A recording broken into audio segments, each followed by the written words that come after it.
He played a few series in Week 7, then got in for the whole fourth quarter last Sunday, and now Week 9 brings Trey Ford's first start of the season.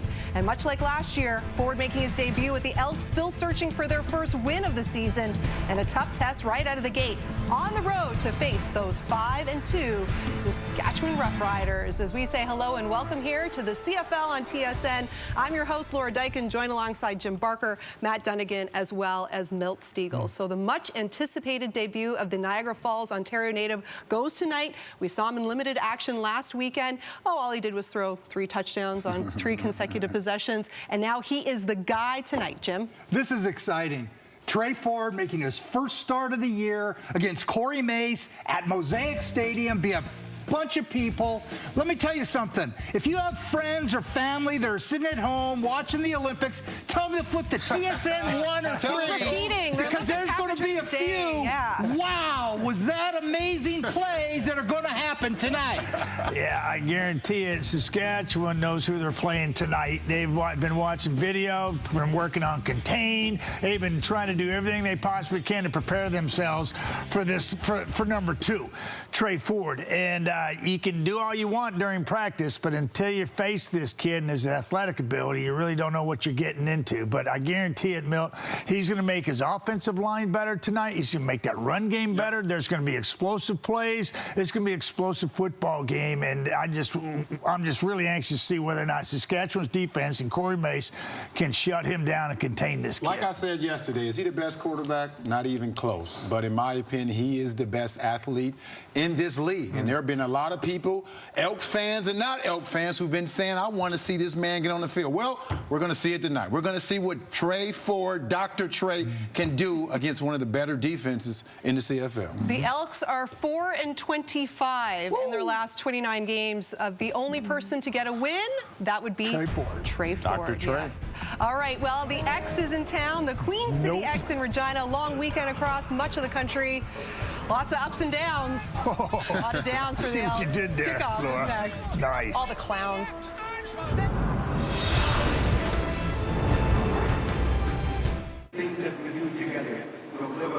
A beautiful Saturday on the prairie sets the stage for Queen City X and a much anticipated battle between the Elks and the Riders next door at Mosaic Stadium. A win today for the Riders, and they're alone atop the West.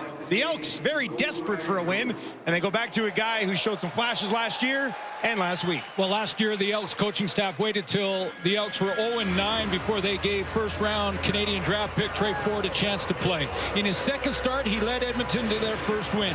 He also led them to their last win. That was mid-August of last year. Some fans have said this is, what does it take? Why is it taking so long? Ford gets his first start here tonight of the 24 campaign, and Shea Patterson has to guard against trying to beat Trey Ford. When he watches him from the sideline, he is progressing nicely. He is 2-2 since taking over for Trevor Harris. He hasn't thrown an interception in 2 games. Corey Mace, all you need to know, he's 3-0 at home this season. And Jarius Jackson was a quarterback coach with the Riders back in 2016-17.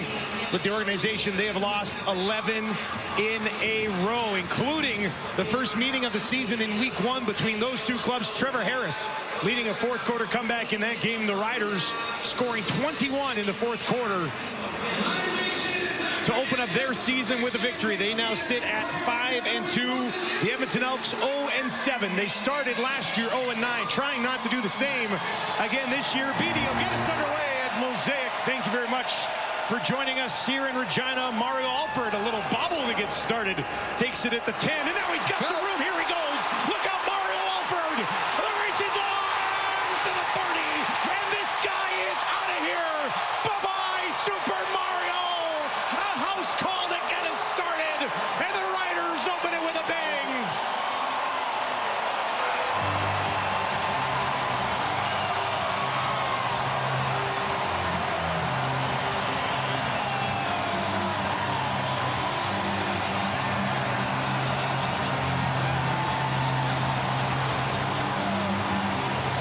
He has been overdue. Into this game, his longest was a 30-yarder all season. We know what he's capable of. He just outruns the angles and is gone after bobbling the opening takes it to the house, and I think this crowd is in it. What a way to get your crowd going. Opening kickoff return for one of the best in the league. Lawther out for one more, and he knocks it through 101 yards for Mario Alford to open up this ball game. Well, when you drop it like this and mishandle the football, the cover team relaxes, and maybe one of those Edmonton cover guys got out of their lane, but when he hit that sideline, no one was catching Mario Alford. Goodbye. As soon as he got to that edge, There. see you later. That's the DB chasing him in Cordell Jackson, and he couldn't catch him. Maybe Edmonton should have taken the football. They won the toss. They won the toss. And deferred. Riders took the ball and opened with a 101-yard kickoff return from Mario Alford.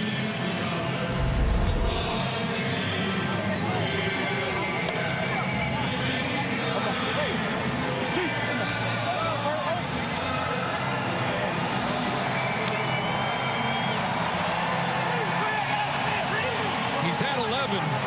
That's why I say he was overdue for a biggie.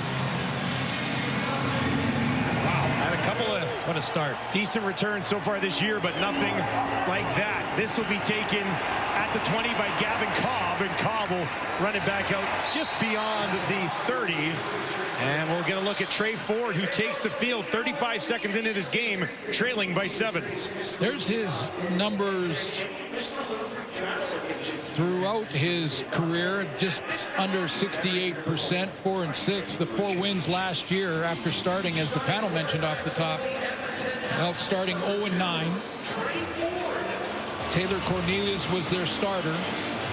They had drafted Trey Ford out of Waterloo in the first round, 8th pick overall.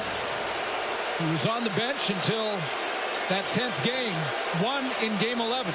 They'll start it on the ground to Javon Leak, and Javon Leak's got a first down in the game for Kevin Brown. Let's take a look at this Elks starting offense. Well, all the guys up front are going to have to play differently. It's a different style of quarterback than McLeod Bethel-Thompson. As everybody knows, they're going to have to maintain blocks longer, try to give some escape lanes. And the receiving corps, man, they know keep running no matter what, because Trey Ford can keep a play alive much longer than most quarterbacks. So don't give up on your route. Keep looking and finding that soft spot.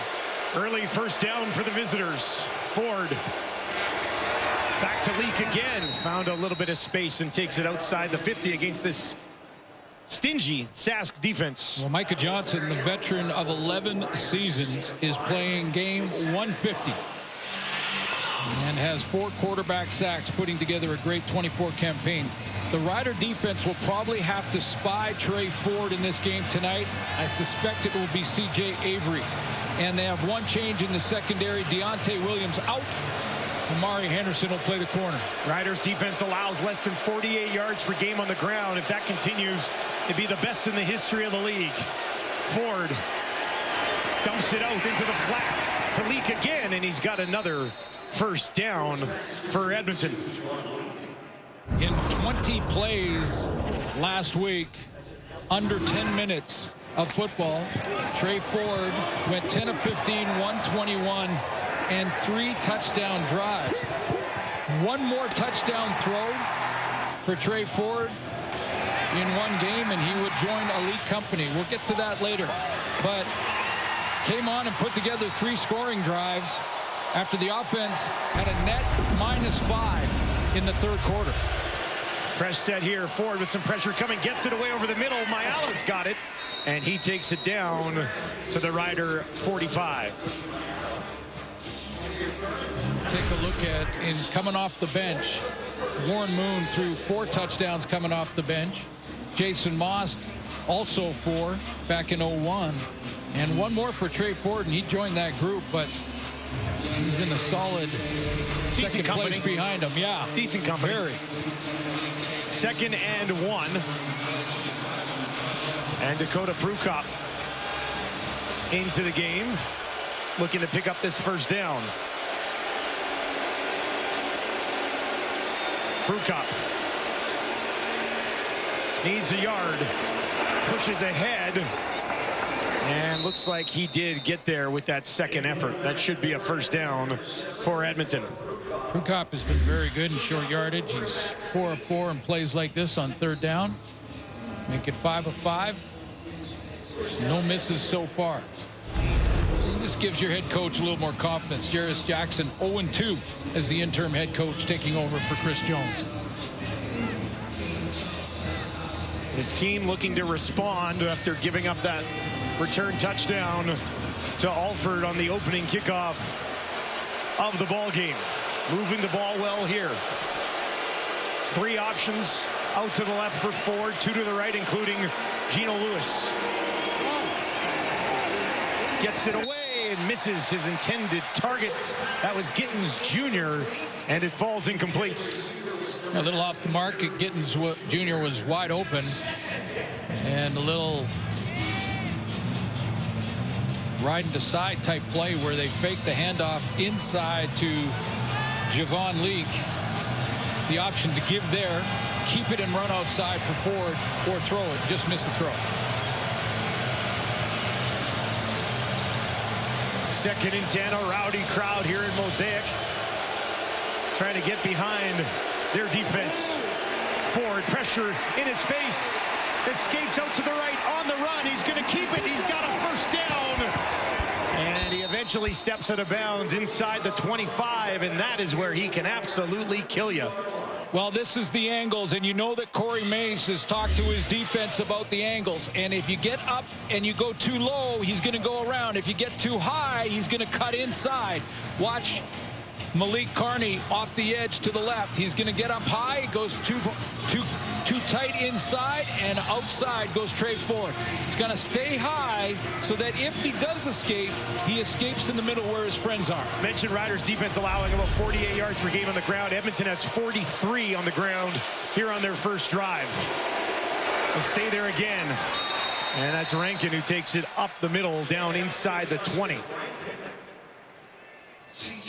And then once he gets outside of that contain, the DBs are in a bind, because now Trey Ford can run or he can throw on the run, and you don't know whether to stay with your receiver or come out of that and your coverage and try to come up and help on the tackle. You're wrong either way, usually. At about 3,000 rushing yards at Waterloo in just 33 games to Trey Ford.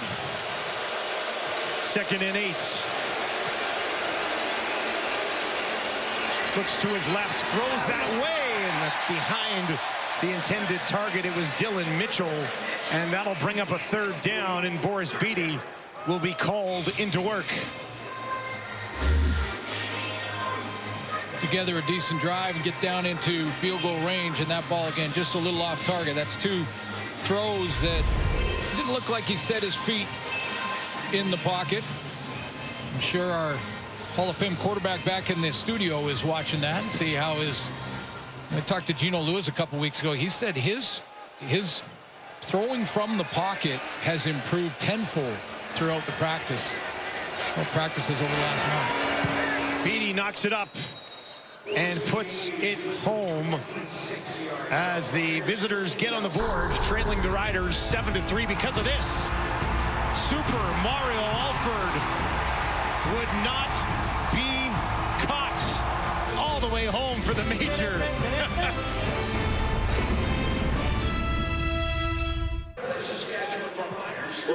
Got a whole game. Oh. Got a whole game here. Give it to me. Second kickoff return. Shea Patterson. First we've seen of him. He's got a 7-3 lead. Gets that one away quickly. And that's wrapped up about 3 yards shy of a first down. If you look at the starting offensive line, Brandon Council will play in there for Jamarcus Hardrick originally, then Jacob Brammer. He replaced Hardrick, and now it'll be Council because Brammer out. Second start for Frankie Hickson with A.J. Ouellette still out of the lineup due to injury in the first 100-yard game last week. Most of those yards in the first half. Nice way for him to get an opportunity and make the most of it. They'll need 2 more here. Hickson stands in to the right of his quarterback. Patterson's going to keep it, and he's got a man in Sean Bain. Bain will take it down inside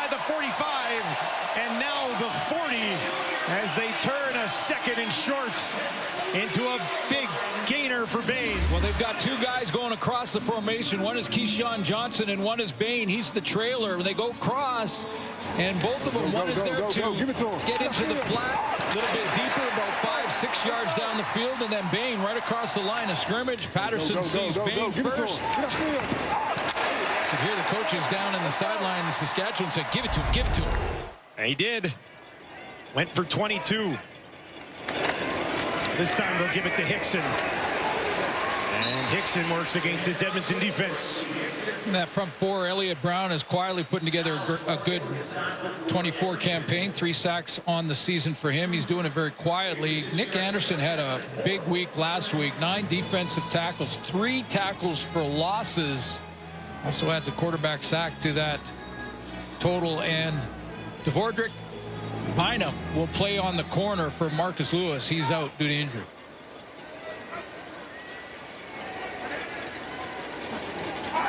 Second and 4. High snap. Patterson hauls it in. No problem. Down the field. Oh, almost, but not quite. Joe got his hands on it, but couldn't complete the catch. Well, I like the throw from Patterson because he wanted to make sure that the DB covering here couldn't get involved in this play. He wants to throw it right to the sideline, and if they're going to make this catch, and JoJo's got to go and try and track it down. Keep it away from the DB. Throw it outside. I mentioned Patterson hasn't thrown an interception in 2 games, more than 2 games, but JoJo just lost the handle as he was going down. Brett Lawther to restore the 7-point lead, and that one is wide right.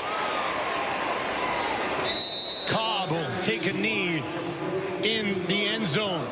Trey Ford getting an opportunity here as the starting quarterback of the Elks, a team, a franchise desperate for a victory.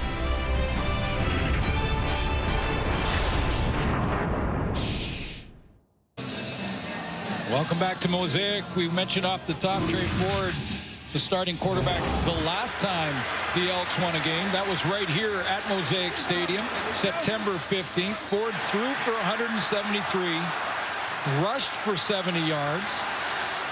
That was the last time, well over 300 days ago, that the Edmonton Elks tasted victory. That was in August of 23. We're now in August of 24. They have not had a victory since. Ford down the field looking for Geno Lewis, and he's got him. Lewis hauls it in just inside the 40, working against Marcus Sales. And a big strike from Ford, who is in some pain getting up. Uh-oh. Yeah, he's slow to get up. What a throw. He steps into it. And at the other end, Geno Lewis just blocks out the defender to go and get it like he's ripping down a rebound. Let's see what happened to Trey Ford first. He steps in. Oh, he got hit. Uh-oh. Uh-oh. Yeah, you got to. That's at least 3 plays. Yeah, that's uncomfortable. Let's put it that way.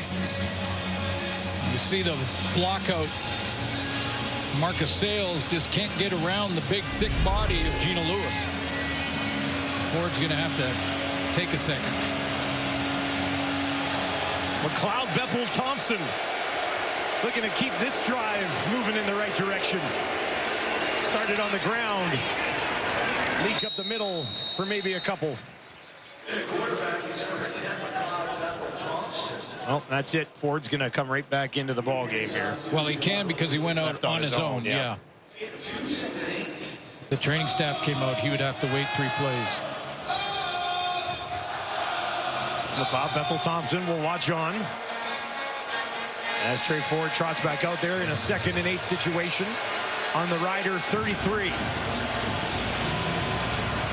He'll have 4 options to his wide side left. Geno Lewis at the bottom of your screen. Ford gets it away. Mitchell reaches out for it. That'll be a short gain, though, and 3rd and long will likely lead to another Boris Beatty field goal attempt.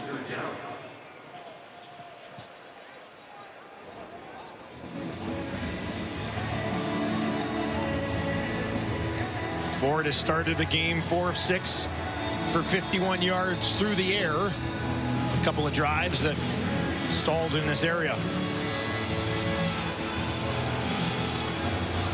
This will be a 38-yard attempt for Boris Beatty. 72.2% coming in to week 9. Big Julian puts that ball down. Beatty knocks it up, and he knocks it through.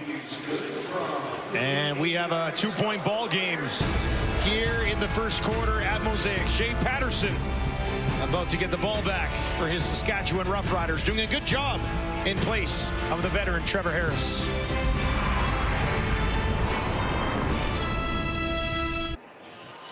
Well, it's been a great start to the season for the Riders. It was a great start with Trevor Harris. They go to Shea Patterson with Trevor getting hurt, and a little bit better at home than on the road, at least in that win-loss category. Yeah, I had a good conversation with him this week and talked about how he's learning sort of more from the losses, which is normal, and hasn't given up a sack in the last 2 games.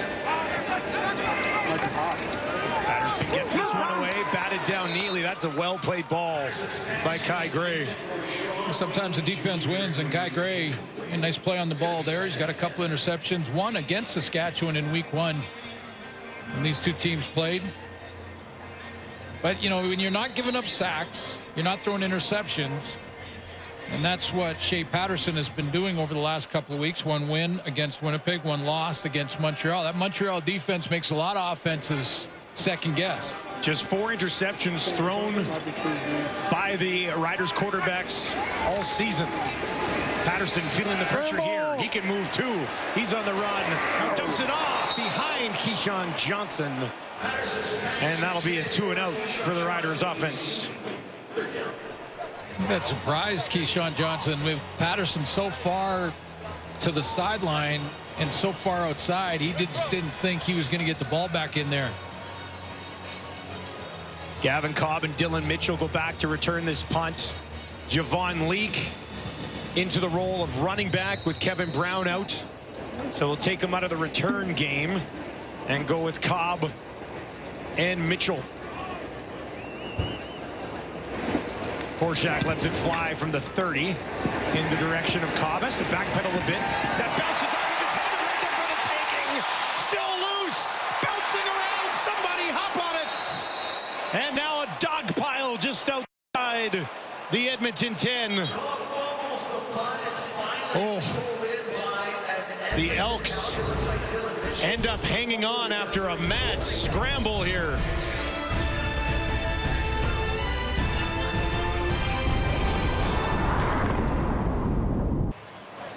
Well, first start of the season for Trey Ford poses a unique challenge for the opposition. For more on that, let's send it down to Britt Dorn.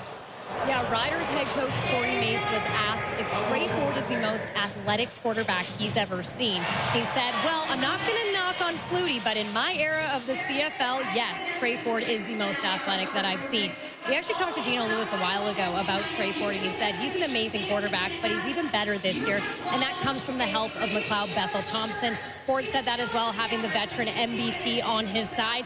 Said he showed me how to design and install my own plays, all the way down to even just my pregame routine.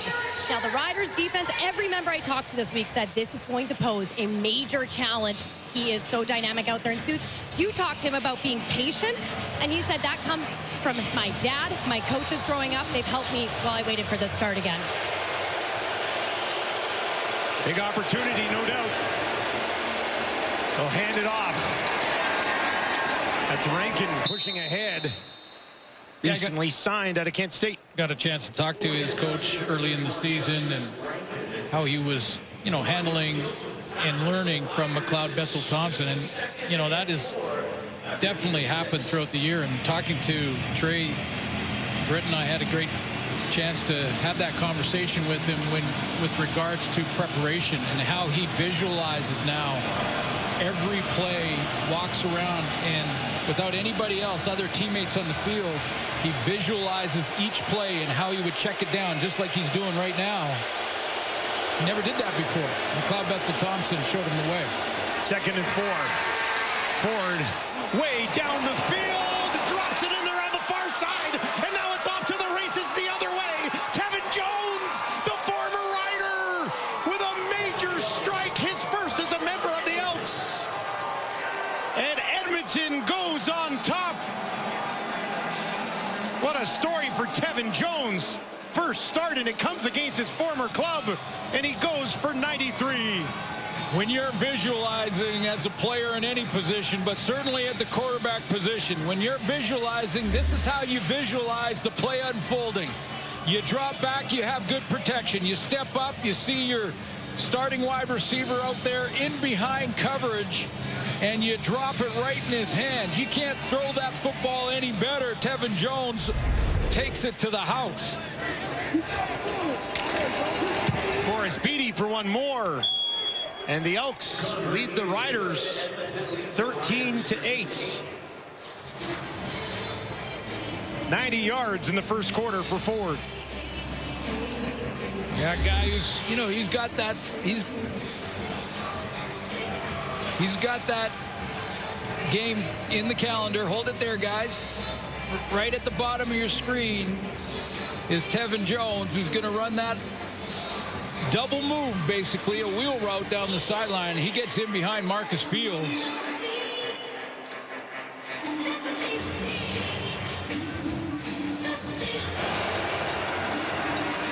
Good protection up front. Nice pocket. And without setting the feet, dropped it right in the bucket and then went to celebrate. Well, Jones no longer with the Riders, signed with Edmonton, was basically given a role on special teams.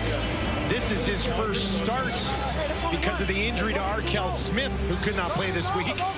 Returns to a place where he had 3 touchdowns and 882 yards last year as a member of the Riders, and gets a house call early. 65 catches for the Riders last year, and he's got a big body, but he can run, as we just saw.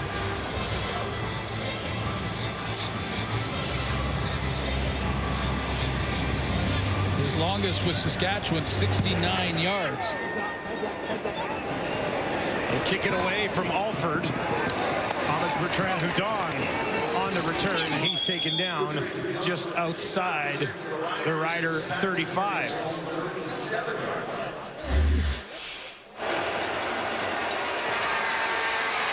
There's the growth from the pocket that Brett was talking about, that Eugene Lewis has talked about throughout the last couple of weeks about Trey Ford and what he's done in practice, saying that he is becoming every day a better passer from the pocket. We all know about his athleticism, but that passing from the pocket, and how about that? Stepped up, climbed into the pocket, and threw a strike. Shea Patterson will hand it off. Hickson's got nowhere to go. It's Elliott Brown with the tackle. That's what I mean about Elliott Brown. He's quietly having a very good season. Just because they're 0-7 doesn't mean everybody stinks. But he's got an interesting build, too, because he's only like 225 pounds. Yeah. A lot of those other defensive linemen are packing 260, 270. Great mobility. He can redirect, can take away a run lane, and then track down a quarterback from behind. Just 1 yard on that first down carry. Patterson needs 9 more. He's in trouble, and he's taken down as the Edmonton defense gets there.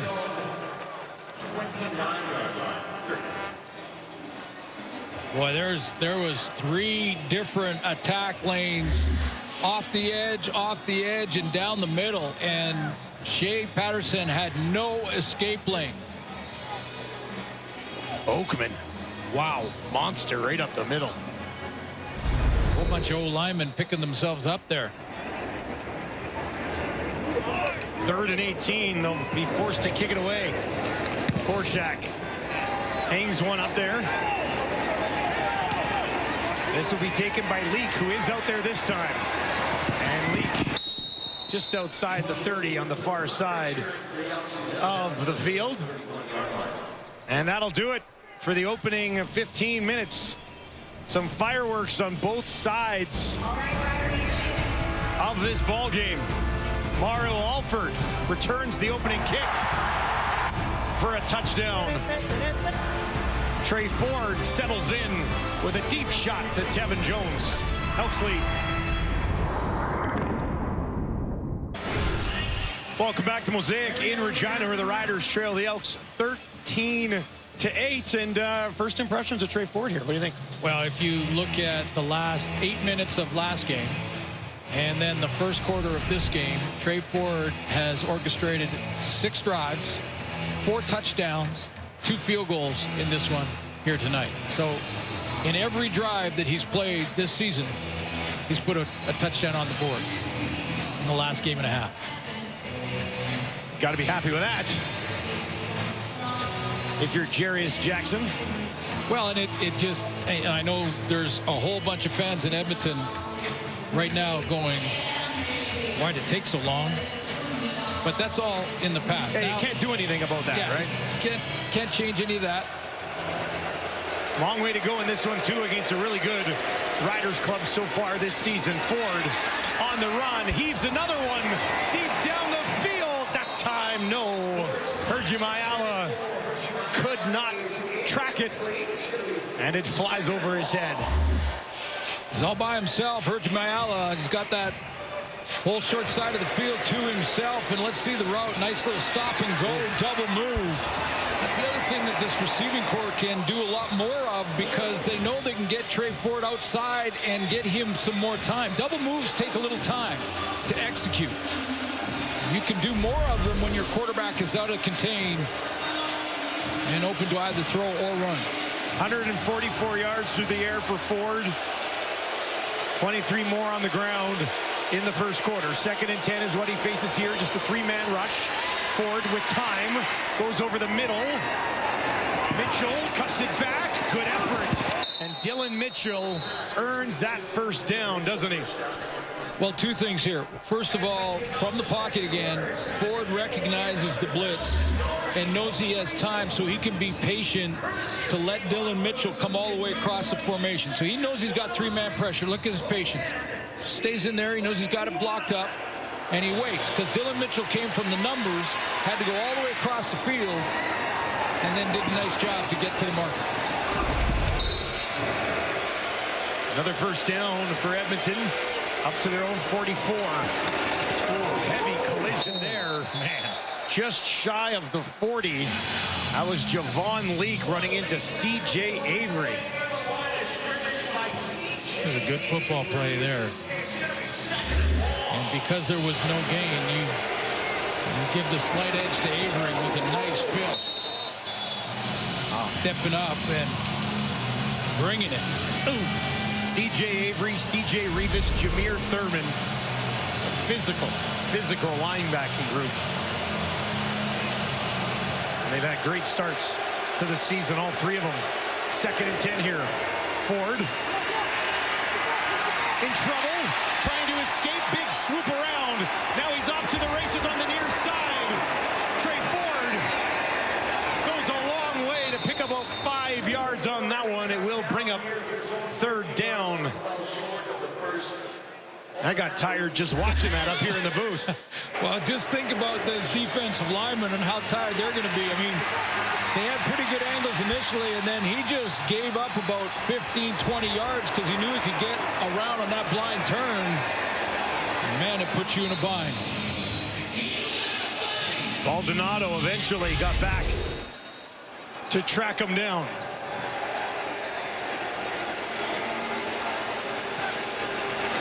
3rd and 5. Julian's first kick of the day.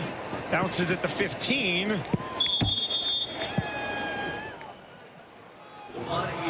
And grabbed by Ajo on the near sideline. A fun day in Regina. Unless you don't like rides.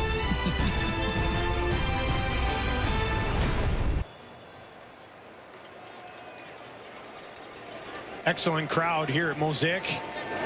Beautiful Saturday late afternoon. Watching their Riders, hoping that they can improve to 6-2. Patterson here. Hands it off. Bain tackled by Purifoy. Nowhere to go for number 15.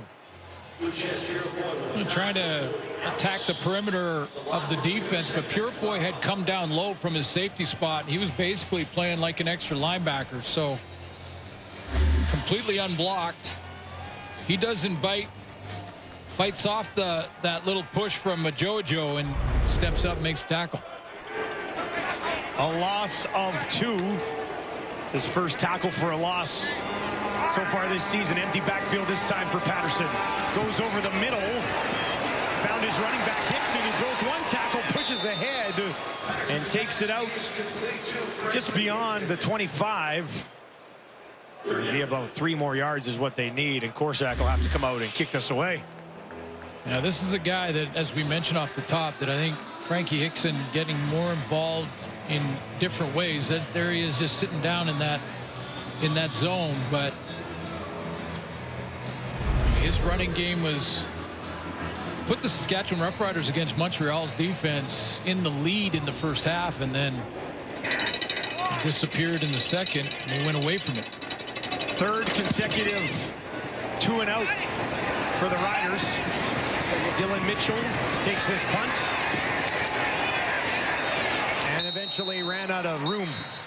Taken down just shy of the 40. Frankie Hickson, Riders offense, looking to get in gear at home. Well, welcome back to Mosaic. A lot of great fans in attendance here today. A few more watching at home. I want to say a special hello to Colonel Andy Anderson and Major Clint Utley from the Canadian Armed Forces deployed in Jordan in Task Force Middle East. Andy Anderson, a big Rider fan. Colonel Anderson and Major Utley, 16 years as a U Sports football coach. And we'll return to that when he returns from action. Thank you for your service, gentlemen, and stay safe. Ford drops it out to Rankin. Oh, man. CJ Rivas. They're going to make you pay, aren't they? Feels a little bit like a playoff game with the physicality. We saw that big hit from Avery coming up on Javon Leake, and by the way, that's Javon Leake's position at tailback that Rankin has stepped in. Kevin Brown's not dressed tonight. Rankin was around the Elks earlier, was released and then brought back with the injury to Kevin Brown. 2nd and 6 here forward with pressure in his face, gets it away, and what a catch. Gittens Jr. hauls that one in, stretched out a bit to get the job done. Great catch, great recognition. Trey Ford sees full blitz. He knows he can't block it all, so he's got to get rid of it, and his hot route is Gittens Jr. Textbook. 7 different players have caught a pass from Trey Ford here early in the second quarter, spreading it around a bit. First down that time. Rankin again up the middle, bullying his way ahead for about 8 yards on that first down carry. Puts him in a nice spot on second down. So we've seen Corey Mace's defense go to 3-man pressure, some second downs. We've seen Corey Mace run 4-man or 5-man pressure with stunts. We just saw full blitz, so he's really giving Trey Ford a whole bunch of different looks. See if he maybe can confuse him into throwing it to the wrong color. Definitely when you hide your head behind a board, right? They never know what's happening. 2nd and 2 here for Ford. Rankin again. And that forward progress as he fell ahead will be enough for an Edmonton first down. Now you're right. Justin Rankin was in training camp with the Elks and was released in May.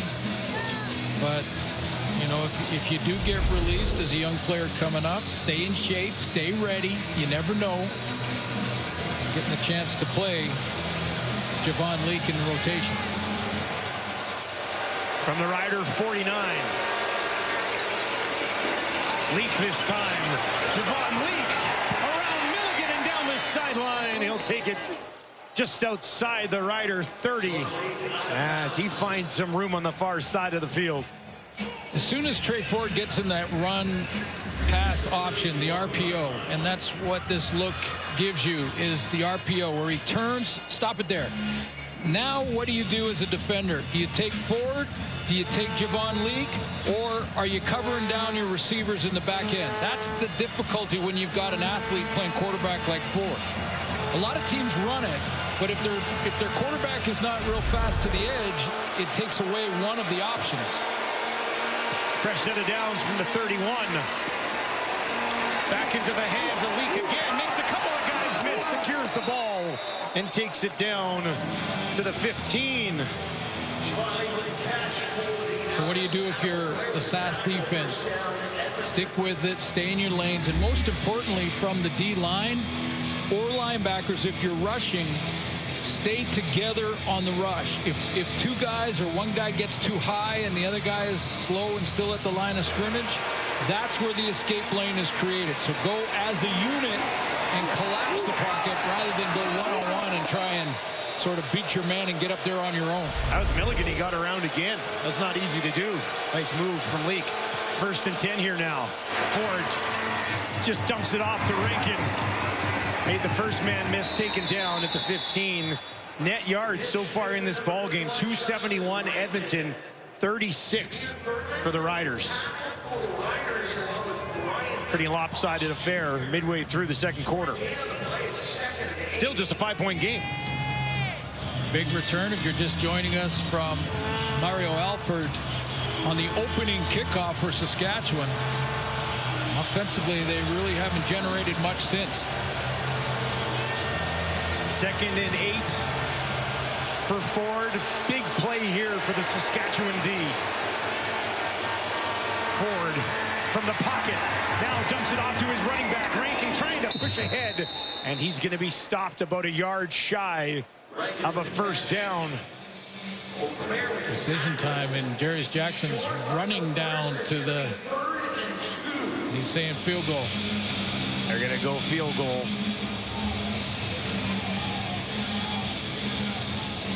Like 3rd and somewhere between 1 and 2. Oh, I like it. Anytime you're in plus territory, you take points. Take the points. Go up by 8. This early in the game. Now, it's been an adventure. This is a chip shot field goal for Morris Beatty, but it's been a bit of an adventure for him over the last couple of weeks. A little bit of a roller coaster up and down. Uh-oh. Well, if they're offside, if the Riders are offside, it's a new set.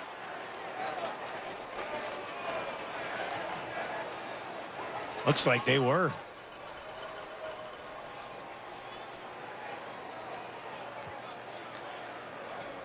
Justin McInnes, our referee today.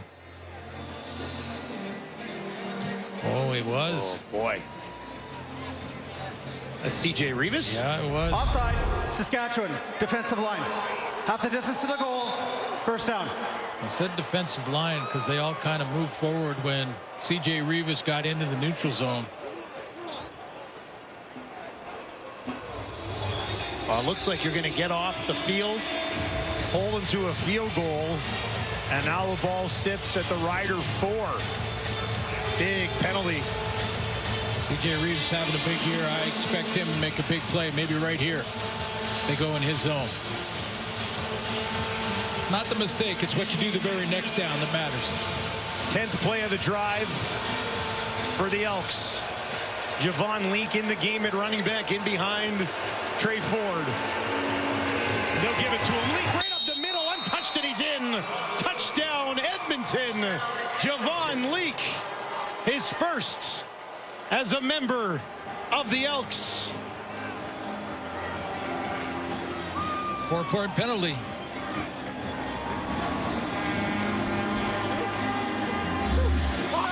Sometimes it's not the amount of penalties or the amount of yards that you take in penalties. It's the timing of the penalties. And on 3rd and a couple, C.J. Rivas jumps, turns into a major. That's the first rushing touchdown Edmonton has had this year that was not scored by Dakota Prukop. Boris Beatty. Holy, deep into the stats, Batman. Well, what can I say? Very nice. I've got nothing else to do with my life. Javon Leak. More opportunity today with Kevin Brown banged up. And he takes advantage of it in the form of a touchdown.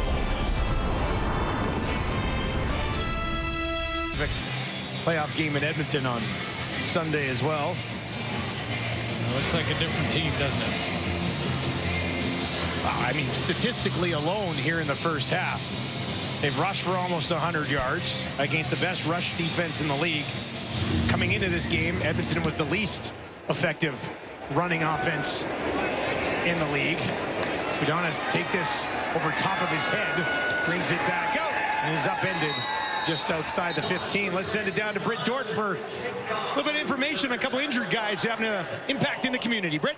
Yeah, while the team was on the road in Montreal, the injured A.J. Ouellette and a couple other riders were running a mini football camp at the annual University of Regina Women's Hockey Camp, getting some young girls interested in the sport. My nieces actually took part in it, and quote said they were excited to meet the rider with the long blonde hair. But their friend, who's from Manitoba, who participated, when asked if she wanted any photos or autographs from the riders, she said, nope, I was raised a Bombers fan. So good to see some young fans interested in the league, guys.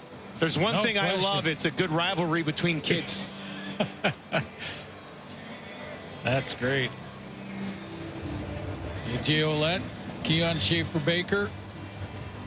A couple of the guys that were injured, we'll talk about this in the second half.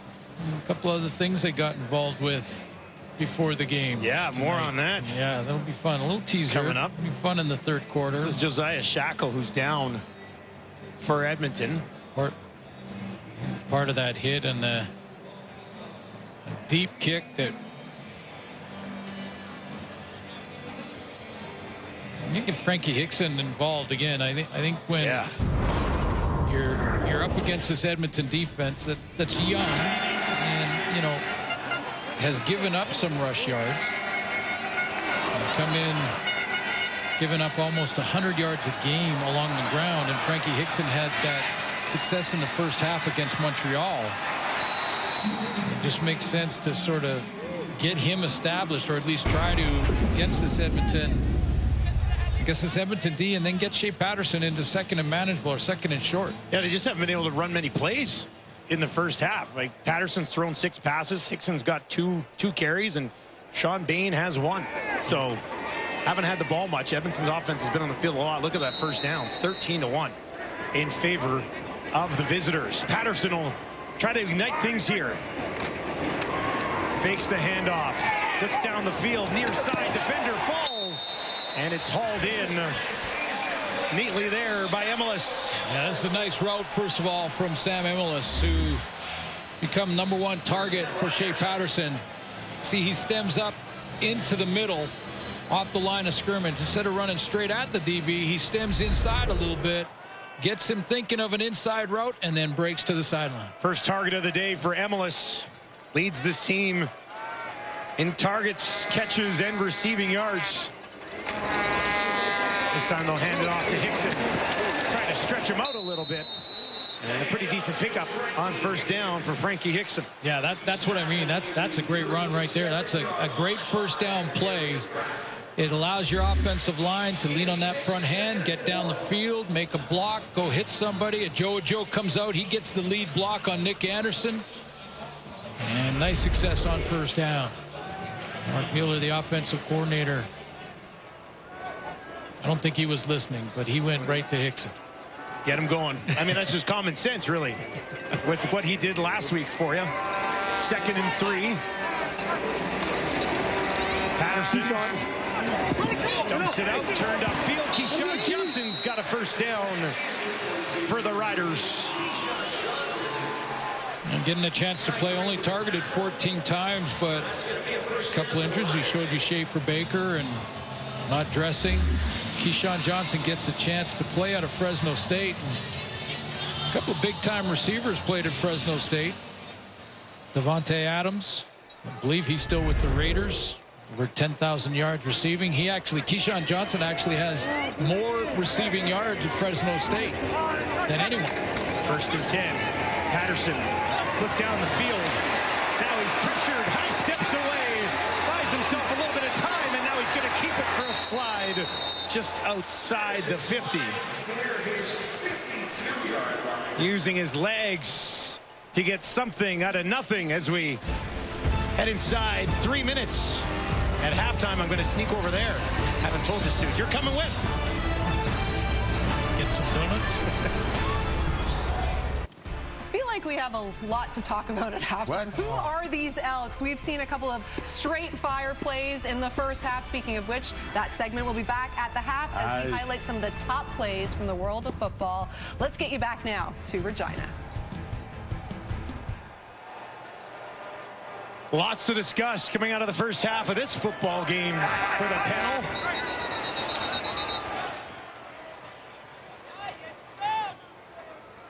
Whistles here. Elliott Brown says he never crossed the line. And he got back. Yeah.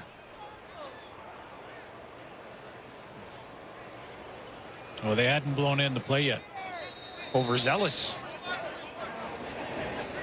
Now we're good to go. Clock ticking. Patterson watching on. Elks showing some pressure. Now they will bring 5. Patterson backpedaling. Gets it away. First down. Just beyond midfield as he goes back to Emilus, who has a few words for Luchez Purifoy. Little show blitz from the Edmonton defense, and Shea Patterson does a nice job. He's got it protected, so he knows he's got time, and Emilus is going to come into the middle. He's got it blocked up. Watch Emilus just got a little jab step back into the middle. Patterson works from the Edmonton 52, trailing by 12. Late in the first half. Man, wide open, far side, missed him. Joe, all by himself out there. That would have been a touchdown for sure. Oh, yeah. I mean, wide open press coverage. Joe's got a chance here, and watch this little juke inside, and he's gone. Stop it there. I mean, there's nobody. Looked like Shea Patterson just rushed it a little bit. Didn't put enough air under it to let Joe just kind of go and gather that one up. That's a big miss. Time of the game, how wide open it was. He's 6 of 10 for 67 so far. Just 3 men this time coming his way. Steps up, has a lot of room over the middle, and Joe leans back to haul that one in. First down, Riders. Yeah, Shea Patterson can do this as well. I mean, in a little bit of a different way than Trey Ford, but he can get out and run. He's got great speed, and he puts the same bind on the DBs and linebackers. You see right there, Niles Morgan had to come up and try and go up to tackle him, and that's where he threw it right in behind him. Saskatchewan, best we've seen from their offense so far in this game.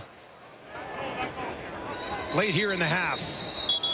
Can never tell if a Joe is just really happy after a catch or just breathing hard. I think it's all of it. I think he's happy and he is breathing hard.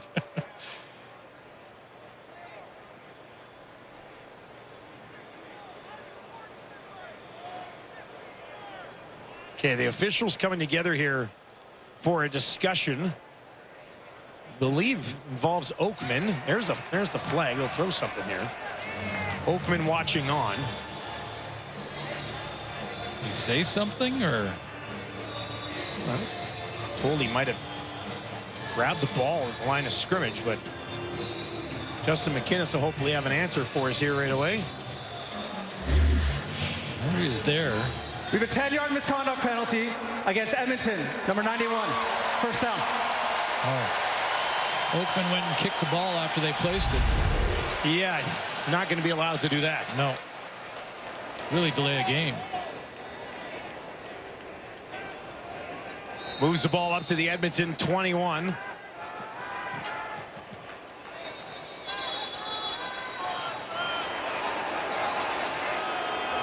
Timer, please reset the clock to 1 minute, 58 seconds. Quick little clock reset. Lots of time remaining here in the half. Riders looking to cut into this 12-point deficit. Patterson down the field for Bain, hauls it in. Touchdown Riders, Patterson. Bain, end zone.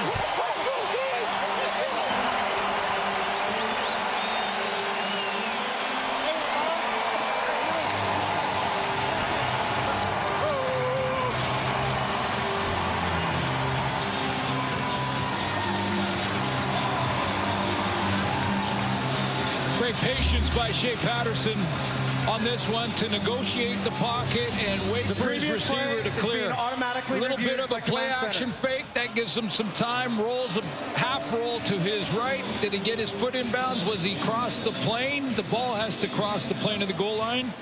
They are reviewing that because it's a scoring play. It's an automatic review. Corey Mace doesn't have to do that. So foot there, did the ball cross the plane? It's ruled a touchdown, so they need enough evidence there to overturn that call. But here's a look. This will be a good one.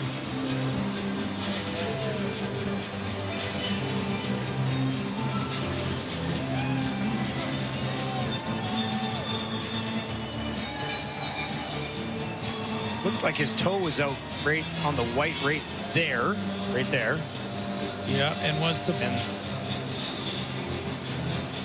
Not sure if that ball's across the line. It'd be placed on the one regardless, but heck of a catch by Bain, though. You must want to see that rewarded as a touchdown. I'm not sure the ball crossed the plane. They might have to go back and go to the 1 yard line here. Just on the back half of his body, right? Yeah. So the ball has to cross the plane. After review, the ruling on the field is overturned. The ball will be placed at the 1 yard line. First down, Saskatchewan. I mean, that's a sweet play either way. I mean, get it down to the 1 yard line, and Corey Mace's short yardage group has been 100% this year. Nice catch by Bain, but I even like better at the other end where Shea Patterson just half rolled, waited for Bain to get in between the linebackers and the deep coverage from the DBs and made a real nice catch. would have been Bain's 4th touchdown of the season. Patterson steps up, 1st and goal from the 1, looking to punch it in himself, and he does. Touchdown, Riders. That one's gonna count. Patterson, 4th rushing touchdown of the season for the quarterback.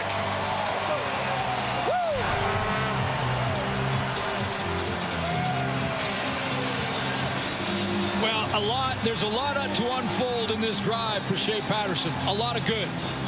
And this is what we talk about when we're saying that he is progressing nicely in replacing Trevor Harris as the starter in Saskatchewan. Now, Harris is close to returning, but Shea Patterson keeps getting better. He's bounced back from adversity. Before that drive started, you talked about the graphic, 13 first downs to 1 for the Edmonton Elks. Critical drive for Patterson and his Riders, and they got it. Trailing now by just 5. And Shea Patterson, to start this drive, remember, missed a throw. I mean, the first play of this drive, he had a JoJo down the sideline for a touchdown throw, and he missed him. So he flushed that, came back, got on the move and on the roll, looked like he was going to run, and then threw it in there to a JoJo for a first down. Kept the drive going, real nice roll, and then in between the DBs and the linebackers, Bain puts it on the 1 yard line. He finishes it. So bouncing back from that adversity and that miss, that disappointing miss down the sideline, that's what you got to do. The next play that matters. That matters most, the next one. 9 plays, 93 yards in 2 minutes and 50 seconds. Love you, Carter. Love you, buddy.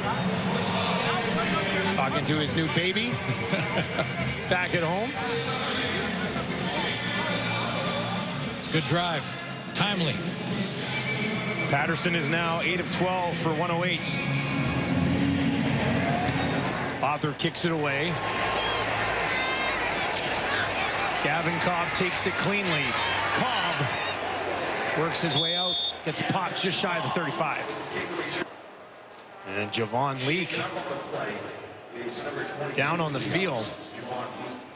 He wasn't even the one who returned the ball here. It was Cobb. We talked about how they'd been running Cobb and Mitchell out there a little bit, and we're mixing in Leake because he's involved in the running game. And now Javon Leake, one of the big offseason acquisitions, is down on the field. He was in a collision here trying to get a lead block on with Kosi Onyeka. Took the worst of that hit. Oh, he's up, running off. Keep tabs on that one. Trey Ford will get the ball here, 190 yards through the air, 10 of 13 and a touchdown. A couple of carries for 28 yards. As Leak catches breath. That's what it was. He got wind knocked out of him. He's been good. He's got 43 yards on 6 carries with a touchdown. Edmonton starts this one on their own 35 with 1:45 to work. Rankin will take the handoff, pushing ahead, and he breaks a tackle. He's got a first down and much more. Carries it all the way out to the 53. Well, we've touched on this already tonight, but this defense in Saskatchewan ranked #1 against the run. 48 yards a game. They were on pace for a record in that category. That was 50 yards ahead of Edmonton in stopping the run. 111 yards on the ground in the first half for the visitors. Ford, pressure this time, trying to get away. He will not. Riders defense gets there. Adam O'Clair able to track down the elusive Ford. Another different idea for Corey Mace defensively is he's going to go with the delayed blitz. If Adam O'Clair is going to add in from the linebacking core, he's going to be off the line of scrimmage, not counted by the protection. You see Rankin with Javon Leak out. Rankin went away. He went to the strong side of the field to try to pick up the blitz. That left an open lane for O'Clair. He gets in there and drags down Trey Ford. Did a good job hanging on to him. 2nd and 23. They'll run the draw to Rankin right up the middle. That's a good chunk of his back still going. And he takes it all the way up just shy of the Riders' 50. But it'll still be 3rd and a decent chunk.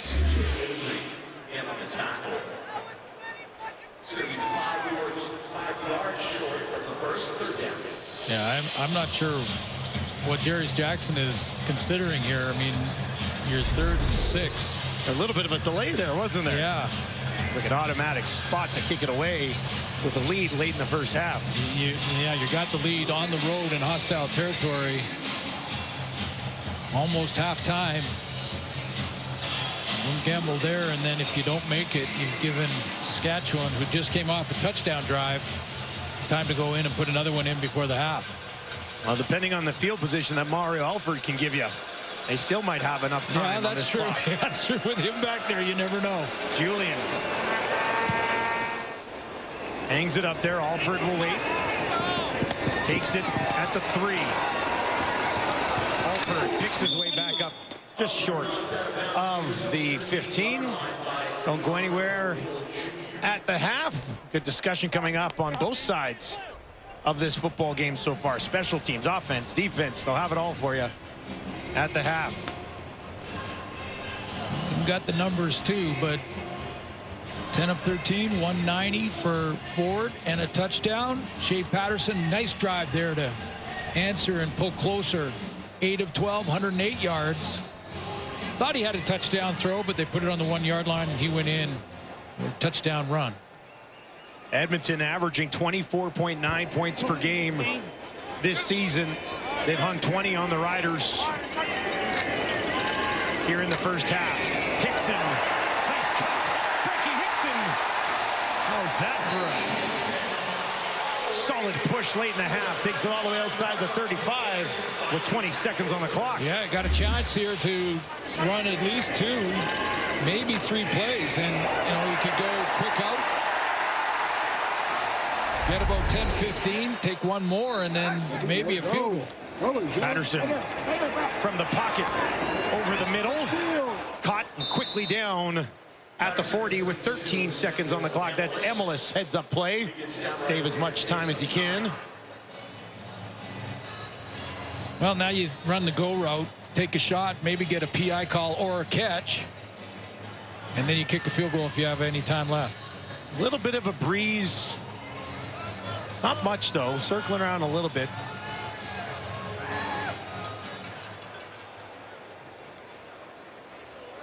Their watch is on as that clock ticks down to 0. So here we go. 2nd and 5. Patterson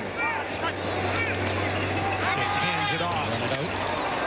And that'll do it as Hickson picks up a first down late. Well, Trey Ford has Edmonton on top, 20-15, 10 of 13, like we mentioned, 190 yards and a touchdown. What'd you think of his first half, Susan? I thought it was excellent. I thought it was what we expected to see from Trey Ford. The magic athletically. He made some plays from the pocket. I know there's a lot of fans in Edmonton going, why did it take so long? I get it. And with his performance and that big deep ball over 90 yards there to Tevin Jones, that one came from the pocket. So, standing first half for Trey Ford. They have the lead. They'll have to hang on. Trey Ford's with Britt Dort. Trey, well, this game didn't really start in your favor, but you went out there and took that momentum back. Tell us how you were able to make so many key plays in these first 2 quarters. Yeah, I mean, the O-line did a phenomenal job blocking, and we ran the ball really well, which makes my job a lot easier. So kudos to those guys for doing what they do. And, yeah, so it wasn't me who flipped the momentum. It was our offensive line, everybody else on the team. So. Well, you know what this Riders defense can do, but you're walking all over them, knowing they're going to make some big adjustments probably at the half. What do you have to do in the final 2 quarters? Yeah, I mean, I think we have to also make adjustments. If you look at our last 2 drives, they weren't as productive as the earlier ones. So, you know, we got to go in there and make some adjustments, which we're going to come out and do, and hopefully we can score another, what is it, 20 points. Well, we look forward and we hope for that. Thanks for this one, Trey. Thank you. We will send it off to Laura and the panel. All right, thank you very much. And what a first half it was, the Trey Ford show. And you know, the thing with last week, they say, okay, he had a great 4th quarter, scoring those 3 touchdowns, but the game was already in hand. Things were kind of done. Today is a whole other story here, and we're seeing the trickle-down effect because he's not obviously affecting just the offense, but the defense really stepping up as well, Matt. Yeah, Laura, the whole team has got a little hop in their step we hadn't seen all season. They're playing with a lot of confidence, a lot of hope, and belief in their young quarterback. And it's a breath of fresh air to watch them go out there and compete. And it wasn't all good, but, you know, when you spot the opposition 7 off the hop, it was brilliant to come back and to claw in first couple field goals. And look at that. I mean, he takes a shot here as he delivers that ball down the field on the money. Patience, eyes downfield, didn't panic, didn't pull it down to use his legs. He found Tevin Jones for big and explosive. That's what Trey Ford does, man. You get the eyes in the backfield as a DB, you're going to lose sight of your receivers, then it's big play city. And here he reads a blitz. Now, it's not all pretty. Again, they bring pressure here. This time, Claire gets to him, right? So he's learning on the fly. And I've said this before, you have to play the game to learn the game. And right now, as fans in the Canadian Football League, if you're an Elk fan, you're having a good time watching this kid play the game and learn the game in front of your eyes. He's special. Enjoy it. And it's just going to get better. And it is just refreshing to listen to him talk to Britt there on the sidelines and just be real. And he's just having fun out there. He gives the credit out to others and that type of thing. And, well, you know, their run game, they're going up against the Saskatchewan Roughriders, who are giving up 47 yards a game. First in the league by a lot. That's pretty good. Okay? The first half, they rushed for 129 yards.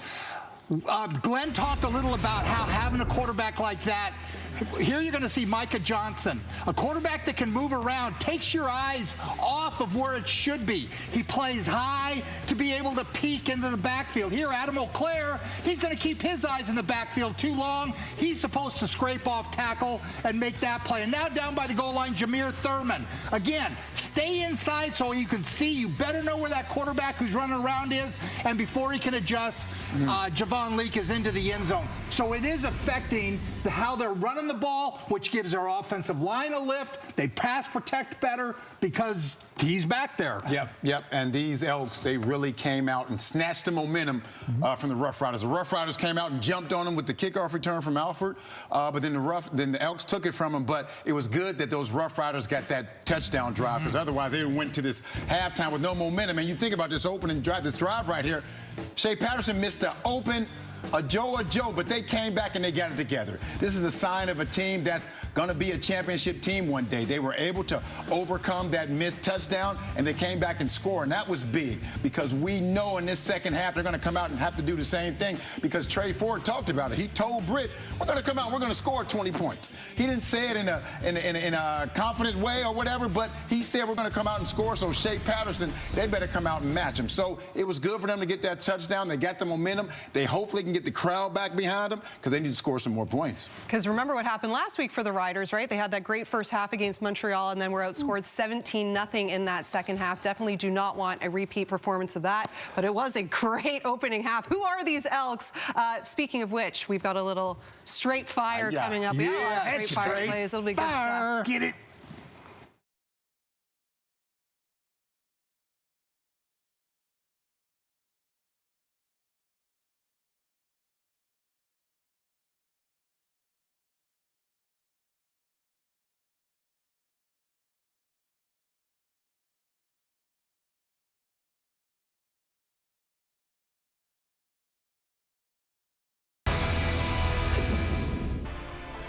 Well, Week 9 will wrap up tomorrow night with the Argos and the Stamps, the first of the home at home. They will be in Toronto on Friday. The Argos looking for their second straight win. The Stamps looking to remain undefeated at home. It all gets underway at 7 Eastern Time.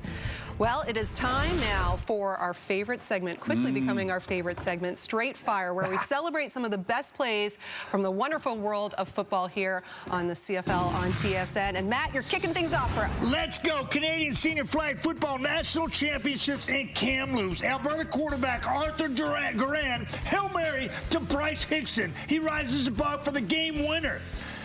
Bryce Hickson, that catch is straight fire. That's pretty good. You know what? Okay, let's go to the U18 Guelph Junior Griffins and my man, my homeboy, Beckham Poirier. Look at this. Oh, that nasty catch. Fingertips. And since he's in the checkerboard end zone, we're going to have to king him. Checkmate. Straight fire style.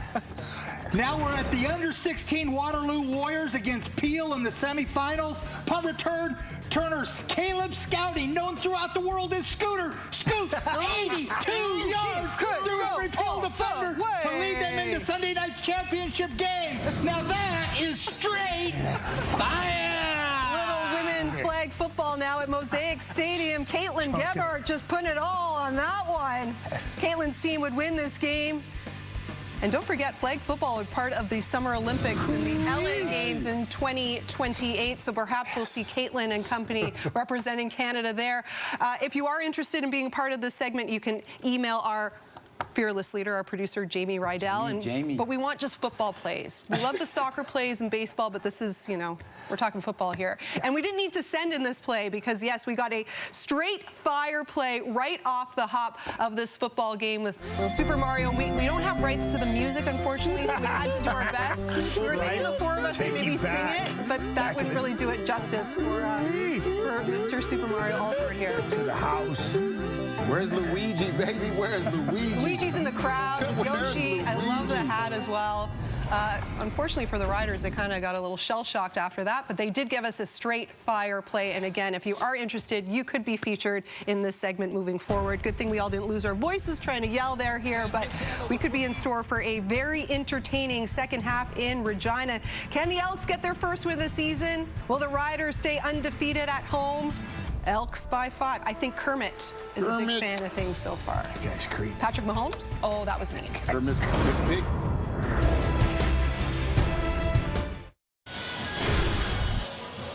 Well, the Riders give up 20 points in the first half. They've only given up about 22 per game all season. Jameer Thurman, one of the leaders on that defense, is with Britt Dorn. Jameer, you've seen what Trey Ford can do out there. How do you contain him here in the second half? I think the main thing for us is to stop the run and stop missing tackles. If we take care of that, it'll be a different ball game the rest of this half. Well, you guys had the momentum to start the game, so what was the biggest message to get this momentum back? Main thing, like I said, we got to stop the run, and we got to stop missing tackles, and it'll be a different ball game. All right, well, we look forward to seeing what you can do in the second half. Well, he sums it up nicely.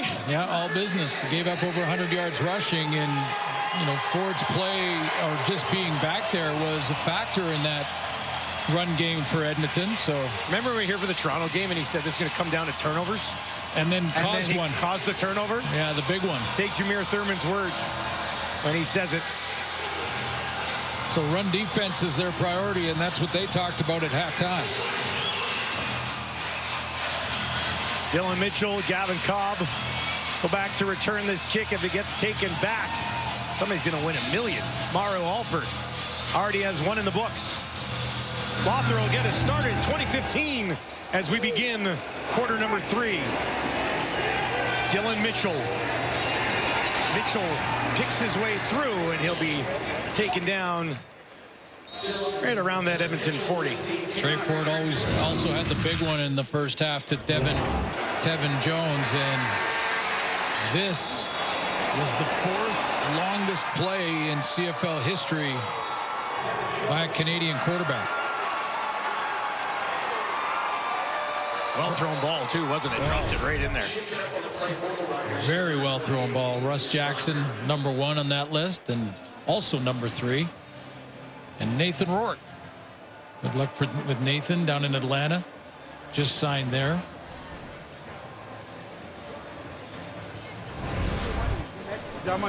Good performance by Trey Ford to go a long way, but this Edmonton team needs wins. They need wins. They need them right now. They lead 20-15. This season, when Edmonton leads at the half, they're 0-2. So they've had a couple of halftime leads, but have not been able to hang on. Basically all one-possession losses. I mean, walk-off field goals, things like that. They've been right in there to the final 3 minutes of games. Can this offense pick up where it left off in the first half?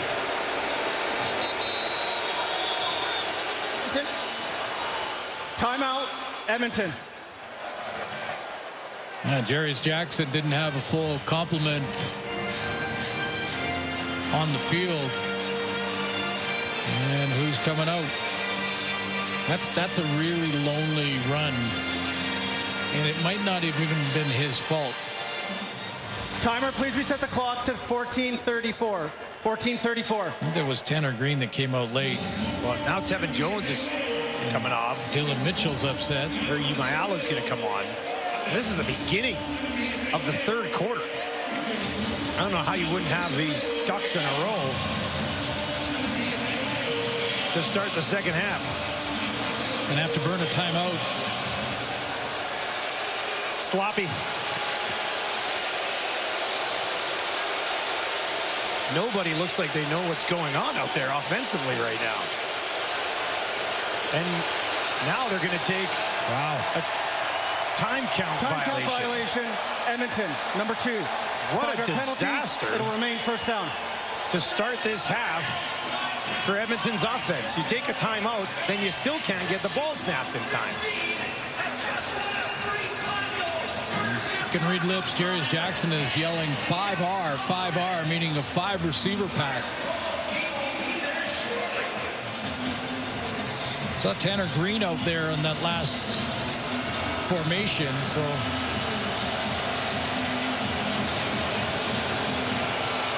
And they get it away this time. 1st and 15.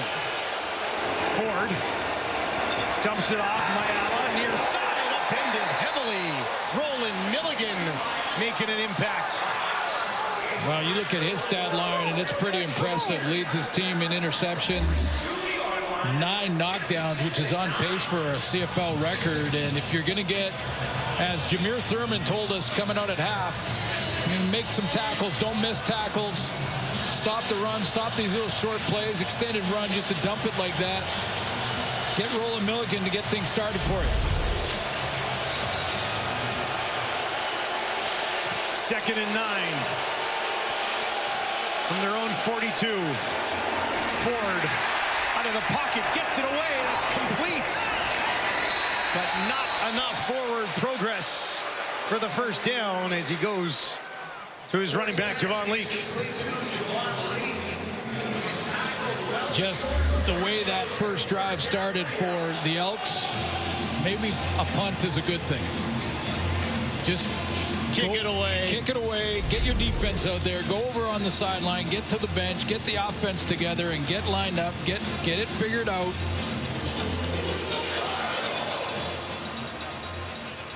Mass confusion to start their offensive lead for Edmonton. Now they'll kick it away. Mario Alford waits. Julian, towering kick.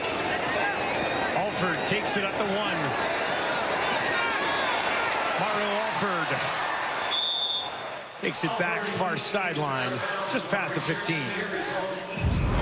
Think about giving up a single there, but Shea Patterson's first half was pretty tough until he got to the deep in that first half with a 91-yard drive, but before that had just 1 first down. This is the big drive that ended in the touchdown, and it was an important one, a timely one. Get this to a 1-possession game and give Saskatchewan a little bit of momentum at halftime. Yeah, prior to that drive, after the Alford return to open the game, they really couldn't get anything going offensively. Settled in, finished with that touchdown, and now they're back at it again.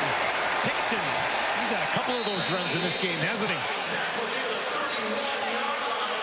So Jameer Thurman told us defensively the Riders were going to concentrate on stopping the run, especially on first down. Clearly, Coach Mueller has done the same thing. Let's start the second half, get the run game going, and that means Frankie Hickson. Hickson, small sample, but averaging 7.2 yards per carry coming into this game, and he's got 56 on just 6 carries in the game. Back to him again here. Ran into some traffic, but still a pretty good pickup on first down. That initial burst from Hickson's impressive. Ryan Sevier was the traffic. his own guy that was pulling around to the hole, trying to get to the second level and into the linebacking core, and Frankie Hickson ran right into the back of him. Second and manageable for sure for Patterson.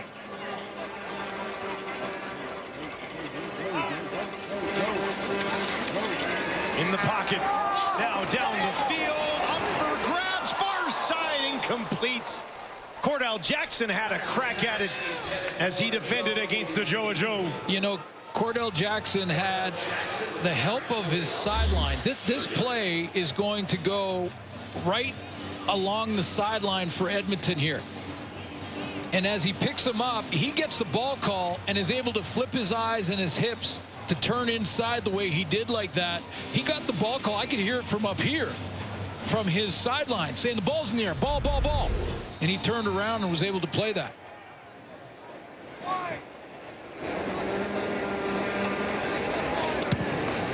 Korshak. Gavin Cobb. Spins. And wrapped up there by Herdman Reed. Cordell Jackson has 1 interception on the season. Almost found another one there. Button riding shotgun with me on that tournament. It hurts me, man. That hurts me. I'll be back with you next Sunday in Edmonton. Should be a fun week of hockey, though. Looking forward to that. Trey Ford starts this drive, handing it off. Lee trying to turn it back inside that defense, and he's gang tackled by the Riders just beyond the line of scrimmage. Jameer Thurman's message received. No more missing tackles. No more missing tackles. And one way you can avoid missing tackles is gang tackle. More than one guy. That time it was 3 or 4.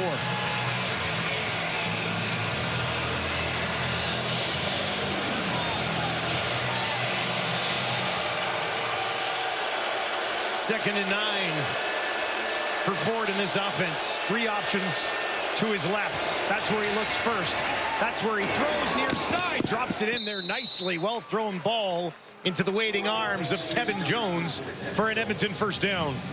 Riders are going to go with this delayed blitz. Remember when they got Adam O'Clair in there with the sack early? They tried it again, this time with Jameer Thurman playing off the ball, about 3 or 4 steps back. But Trey Ford's answer to it is to throw the timing route, the intermediate timing route. He knows if the linebackers are going to come from depth, he's got that extra split second or two to let Tevin Jones get to his out route.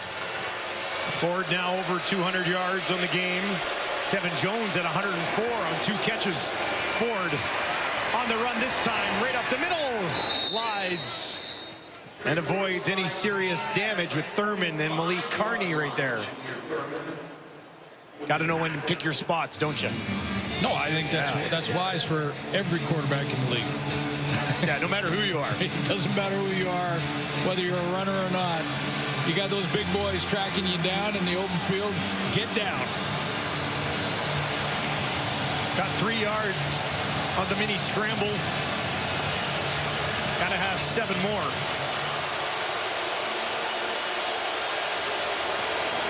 Riders will just bring 4. Ford gets it away. Mayala with the catch. Right at that first down marker. He thinks he has it. Here's an example of Trey Ford from the pocket. He's going to take the snap here. Go ahead and run it. Stop. See, look. Looking over here to read number 1. Doesn't like it. Flips the eyes around. Back in the pockets. Got a nice solid pocket in the throwing lane. Goes back to the backside curl to Mayala. Pocket presence from Trey Ford.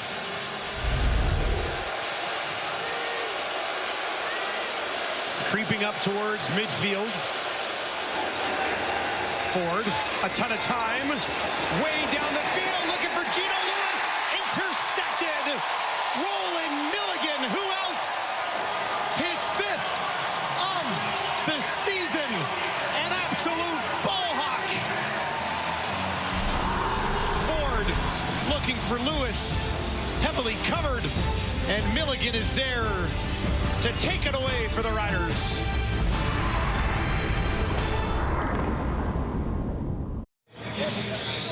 Fifth interception of the year for Roland Milligan. Interesting route combination here. That's Curly Gittens Jr. That's Geno Lewis. And if it's an all-go, then they've got to spread out. If they get too close, they're going to draw defenders to this throw. I think the ball was intended, if there's an all-go, then it's got to be like this to create space so you do get a one-on-one matchup. You see Geno Lewis gets right in there close to Curly Gittens, and that draws coverage right to him, including Lacombo and Roland Milligan, who came up with it. 13th interception of the year for the Riders defense. That's tops in the league. Patterson on the run. Asks for Keyshawn Johnson to come back to him. He does, and the Riders have a first down. Yeah, he's waving him in, isn't he? He's saying scramble rule. I'm outside the play now. I'm outside the play, and Patterson's going to watch him wave him in. Keyshawn, come on. Come back to me. Come back to me. Oh, right there. Patterson's comfortable when he's out on the run like that. Oh, yeah. He? Yeah.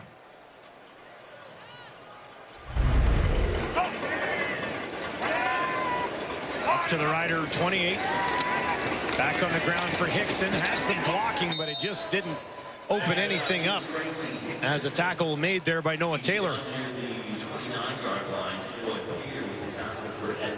Just really strung that one out. Didn't give any run lanes there to Frankie Hickson.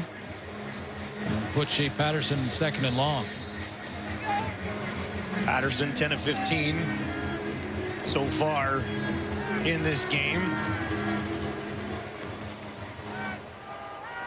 As his Riders in a good battle here, trailing by 5 at home. Patterson eyes down the field. Now he's got some pressure in his face, trying to escape. Block opens things up, and now Patterson's got some room on the far side. He's forced out of bounds and will not have enough to pick up the first down. Trevor Reed is going to take 2 out on this scramble. Coach Shivers he thinks there might have been a penalty here, but watch how this unfolds when Shea Patterson escapes the opposite way. He's going to blind turn out of there, right there, and watch this block. A push on the side that takes 2 out from Trevor Reed. No penalty flag there. It looked like he got his head in the front side of Elliott Brown. Taking down a couple of pins, big pins. Big boys. Korshak with Leak waiting. Leak will take it at the 25. And spins his way safely to that far sideline. No. Geez, no thanks. No thanks.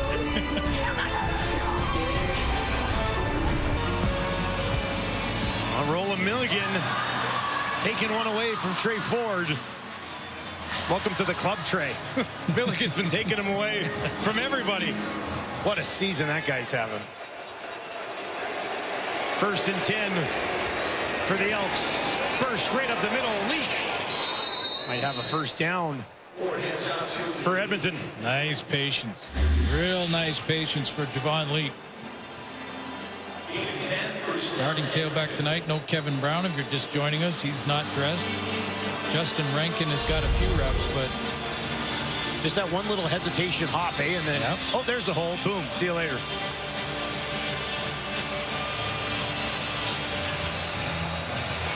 Leak has a touchdown in the game. If you are just joining us, back in the first half, all the points in this game coming in the first 2 quarters. Nothing yet here. 1st and 10 for Ford. Back to Leak again. This time he's wrapped up by Revis, spun around and taken down.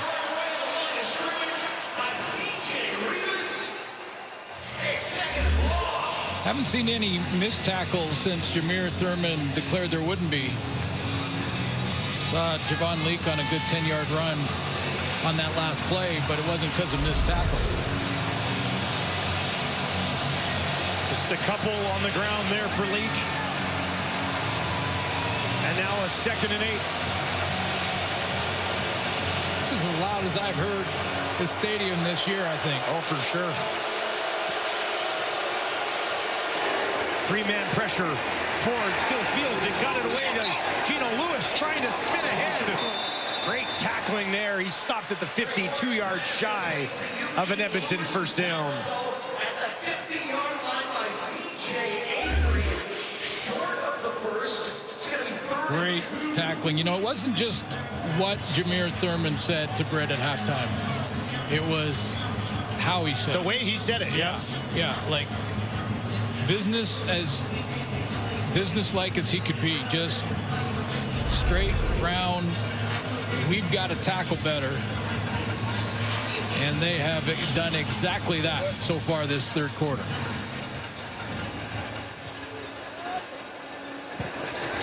Julian skies one in. Alford takes it cleanly just inside the 10, and he's got a little bit of speed on the far side of the field.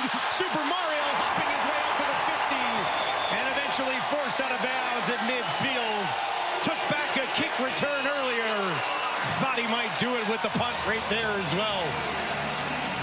Instant field position for Super Mario. How about this guy in Regina today with the mini donuts? A little story on Mr. Chestnut when we return. He's a champion.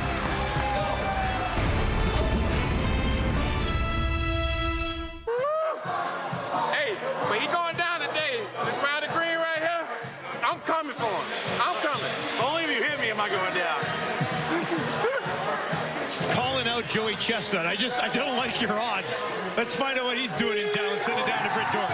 Well, Joey Chestnut doesn't miss a chance at coming to the local fair here in Regina. He's been coming for the last few years to show off his talents in his sport. Last year, 304 mini donuts in 8 minutes he ate. This year, he topped it. He went over to 343, setting a new record. And he went against some of the guys in the green and white. Don't worry, not the guys who are playing today. They did get, I think, 98 between the group of them.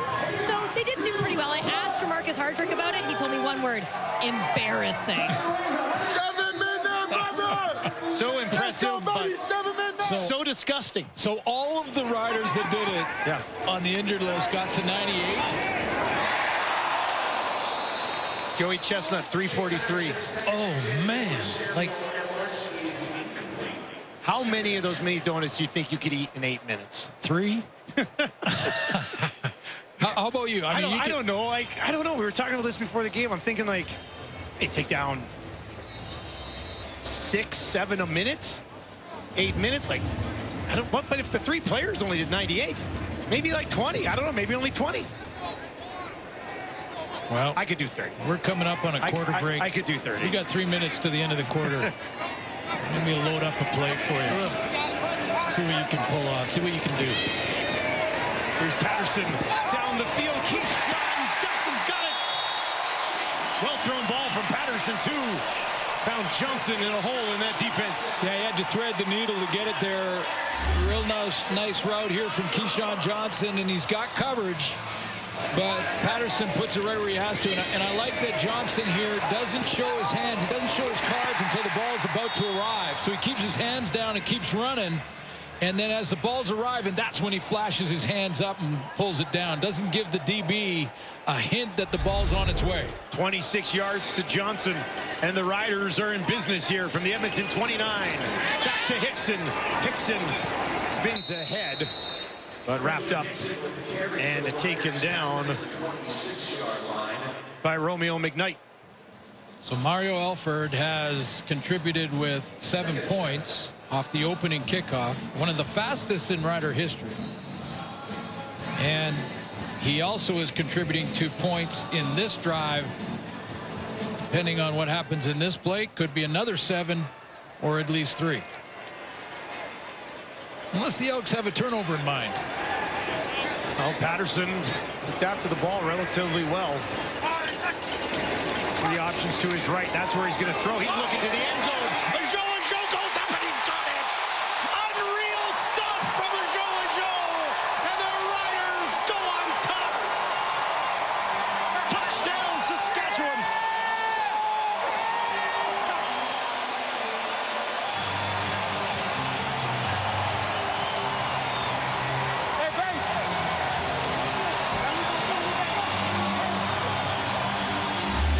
Assist to Mario Alford to give Shea Patterson great field position. And he throws the fade throw, knowing that Joe has the great athletic ability to go up, climb the ladder, and rip it down. And he does just that. Right over top of Bynum. Second touchdown of the year for the 22-year-old. Riders will go for 2 to make it a 3-point lead. Hickson stands in to the left of Patterson. Now he'll flare out to the left. Patterson looks that way. It's not there. And he throws an interception in the end zone. There's a flag on the play, though. Sean Bain saying you took me down and opened it up. And Derek Moncrief dropped back into coverage Pass there. interference, Edmonton, number 29. Foul is in goal. Ball will be placed at the 1-yard line. We'll retry the convert. Bain is the target. And push to the flat from Hickson. Bain's on a short corner. Well, you can see that Derek Moncrief just runs through Bain to get to the ball. Coming in over top.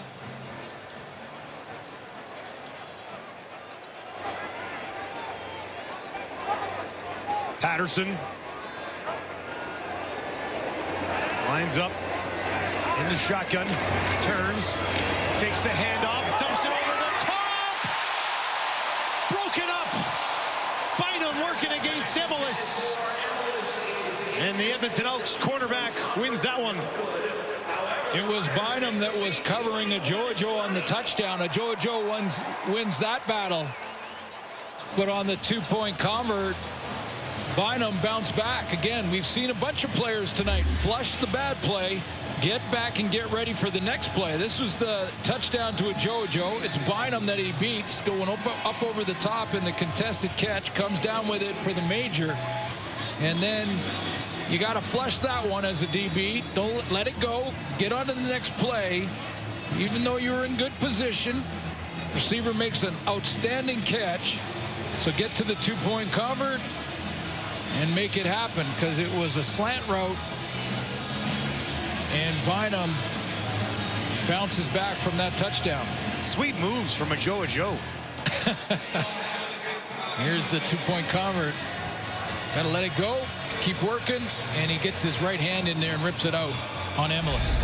Well, after the beauty return from Super Mario, 4 plays, 55 yards, 141 for Patterson in the offense. Oh, yeah, full-time helper to Alfred. We got a 1-point game. Javon Leak cuts it upfield. And Javon Leak takes it outside the 40. Decent field position. And a bounce-back spot here for Trey Ford and the Elks, who've been shut out in the third quarter.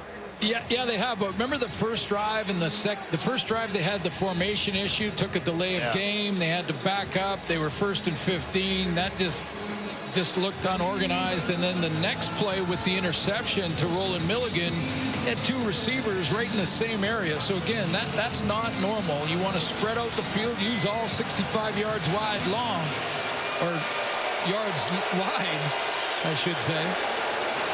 Start on their own 43. On the ground to get this drive started with Rankin.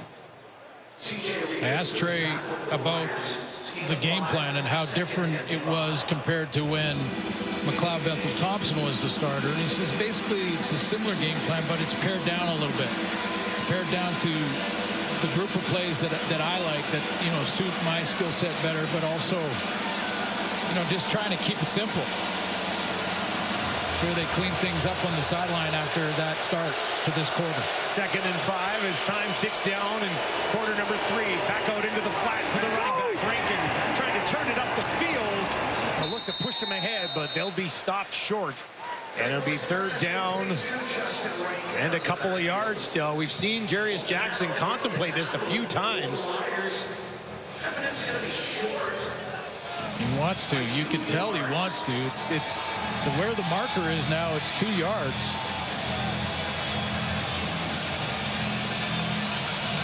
Oh, they are going to kick it away. Well, I think you have to. Yeah, you have to. I mean, you're in a 1-point game on the road. Yeah. Play field position, and that's 3 straight. 2 yards. Yeah, he's thinking about in pretty obvious kicking situations. So wants to kind of go for it, but not here.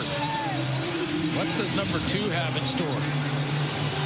Anything is possible with Alford. Lots of great returners around the Canadian Football League. Julian. Clean punt from his 41. And that's going to bounce. And out of bounds. At the corner? At the 1. They're going to have a discussion now. Looked like he caught the corner there, didn't it? Well, Edmonton would much rather have that go out at the 1.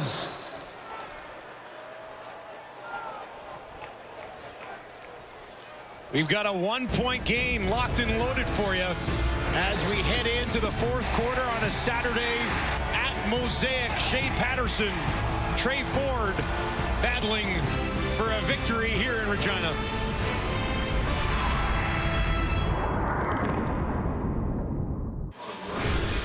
Welcome back to Regina, where the Riders lead 21-20 over Edmonton. 41 points on the board here. The big number in town today, though, that 343 from Joey Chestnut. 343 mini donuts in 8 minutes. All right. It's kind of impressive, isn't it? That's very impressive. I don't know how he does that, but I've got it's on. It's on, okay? Here's what we're going to do. We're going head-to-head.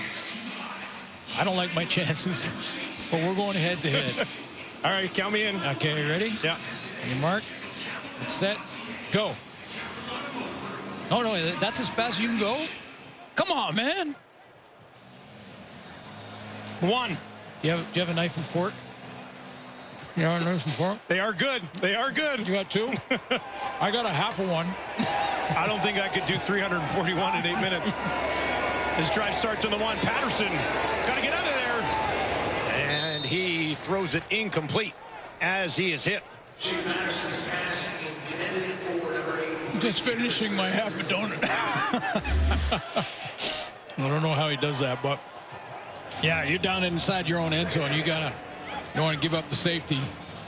Give the ball back and 2 points. Well, big time field position game here now. Absolutely.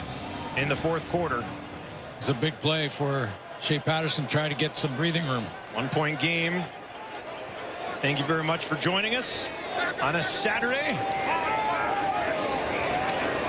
Patterson gets this one away. There's a flag, multiple flags as he throws it over the middle, looking for Stearns.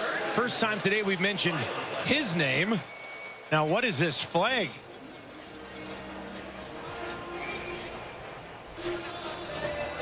Offside, Saskatchewan, number 19. We will repeat second down at the 1 yard line. That's Emelis. He was in there beside Stearns right here. Number 2 receiver trips to the field, 3 receivers to the field. You see he's about 3 yards across the line of scrimmage.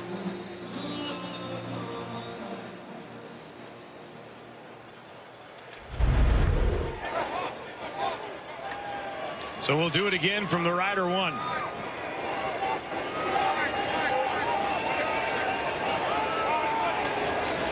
Patterson gets it away down the field looking for Bain. Missed him though, and it falls incomplete out of bounds. I had a shot there. Patterson saying he was hitting the head. Trying to make a case, and now the officials are going to have a conversation. No flag was thrown, though. Well, let's take another look. 117, roll 30, seat 1. Stay in your seat and we'll continue. A little bit of a window in between Kai Gray there and Darius Bratton. After review by the command center, we have roughing the passer, Edmonton, number 42. 15-yard penalty, first down. All right, so the command center stepped in and said it is a roughing the passer. They can with player safety and rushing the passer, yes. And right hand to the head. Nolan Taylor and well, he knew it right away. You see his hands. He was like, Patterson went right to the officials to get their attention. So now, instead of having to kick it away, they got some breathing room here as they'll be working from their own 16. Well, it takes the safety opportunity off the board basically for the Elks. Hickson up the middle. Will he emerge from that pile? No, but a nice push ahead actually on first down. Second and manageable here for the Riders. Yeah, most teams offensively will split the field into 3 zones. There's your own zone, and you're trying to those key plays. You'll have certain plays for when you're backed up in your own end, like Patterson is now. The middle of the field where you can run your entire offense, and then the red zone. So Mark Mueller now calling his own zone plays. Need 5 more yards to keep this drive moving. Patterson backpedaling, a little bit of pressure. Now he's going to escape out to his right. Fires one over there. And Bynum steps in. A Joe watching on. Is that going to be a taunting flag? It might be, yeah. It looked like it is. 2 completely unnecessary penalties here by Edmonton. Well, this is a team struggling for their first win of the season. And how many different ways? A 10-yard misconduct foul against Edmonton, number 16. First down, Saskatchewan. How many different ways have they found to lose games down the stretch? 2 penalties gets the Riders off of the 1 yard line, their own 1 yard line.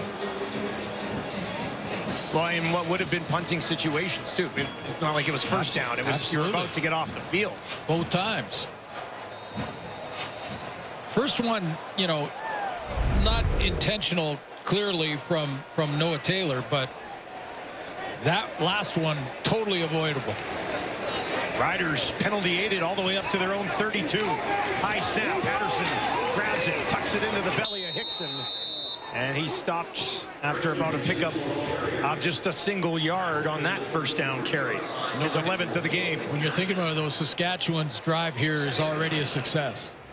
Flip the field. Yeah, you've already got a chance. If you don't get this second down conversion, you can kick it. Field position is back and safe again. I mean, they were staring a 2-point safety and losing the football, possession of the football, right in the face. This time they face a 2nd and 9. Elks will send 4. Patterson stays in the pocket. Now he's in trouble and he's taken down. Elliott Brown, Romeo McKnight, both getting there. It's really easy after the fact, but if Patterson saw his check down in Frankie Hickson, boy, he might have had a play. He might have had a first down here, but he's checking out the wide side of the field. He wanted something there. Saw that crossing route, that got picked up, and then the pocket collapsed on him. But he had Frankie Hickson with some space if he gave it to him early. 3rd and 17. Korshak. This one hangs up there. Cobb's going to take it at the 50. Midfield, and the Rider 50 is where he steps out of bounds. So still decent field position for Edmonton. Tag team effort from Romeo McKnight and Elliott Brown. As Patterson goes down.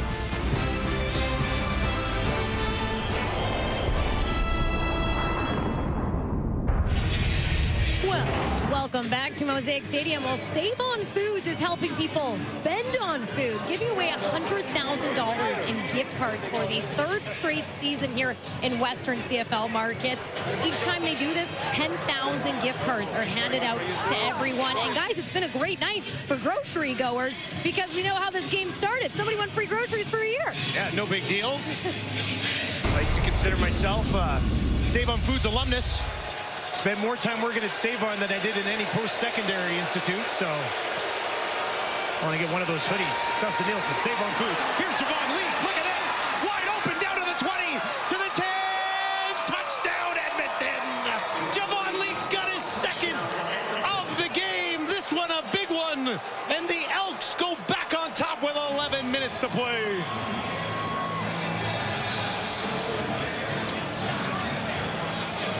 Martez Ivy is going to get the down block that makes the difference at the line of scrimmage. He's over here at tackle, and watch him get the down block. He gets the down block on Malik Carney, drives him down into the middle of the formation, and away goes Javon Leak to the cone. Javon Leak, heavier role in the run game with Kevin Brown out. 10 carries, 107 yards, 2 touchdowns. That one for 51. That wasn't a missed tackle. That was just well blocked at the point of attack. And you kick out the contain and you drive the contain man down, you got a chance for a big play. Now Edmonton will go for 2 to make it a 7-point game. Ford, wide open back of the end zone. They got it. Curly Giddens. And the lead is 28-21. Oh, we got a good 4th quarter shaping up here at Mosaic. Let's go back to that touchdown and the great blocking up front by the O-line for Edmonton. And get good field position with a nice return, and then the down block. Roland Milliken got high to make sure he contained Trey Ford, and that opened up the huge lane.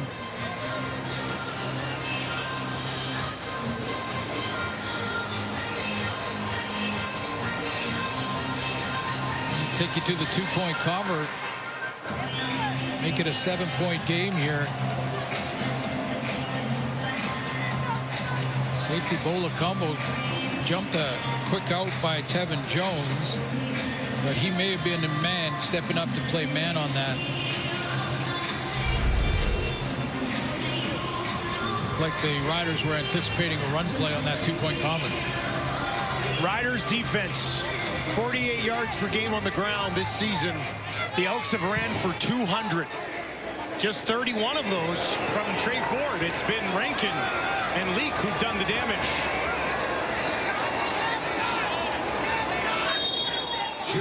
Stearns on the return. And now Shea Patterson takes the lead, trailing by 7, or takes the field, trailing by 7.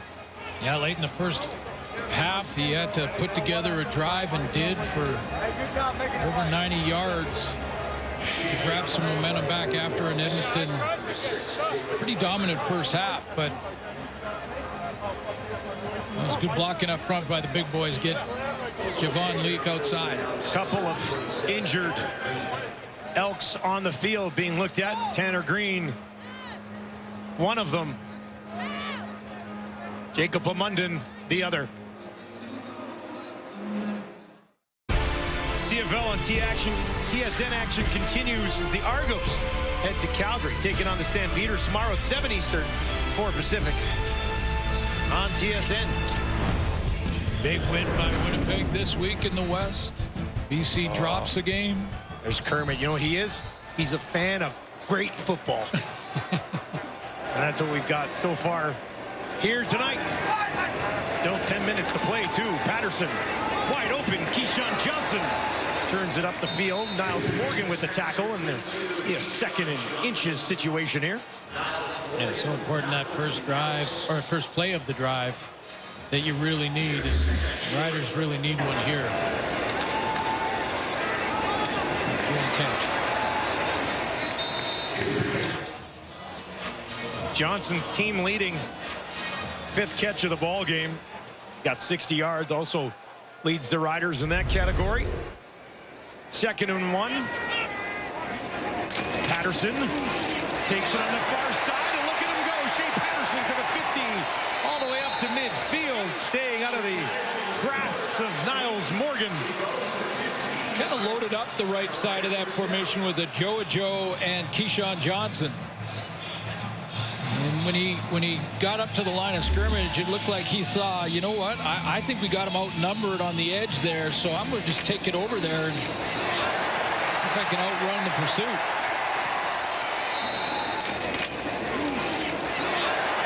Get rid of his towel all the way. Smack dab from midfield.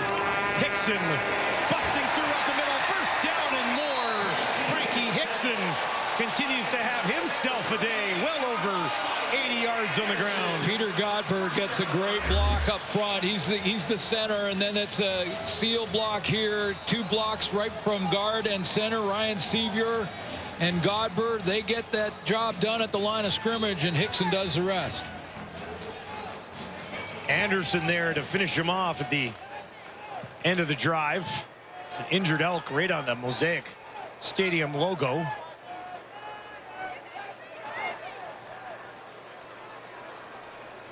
And now they'll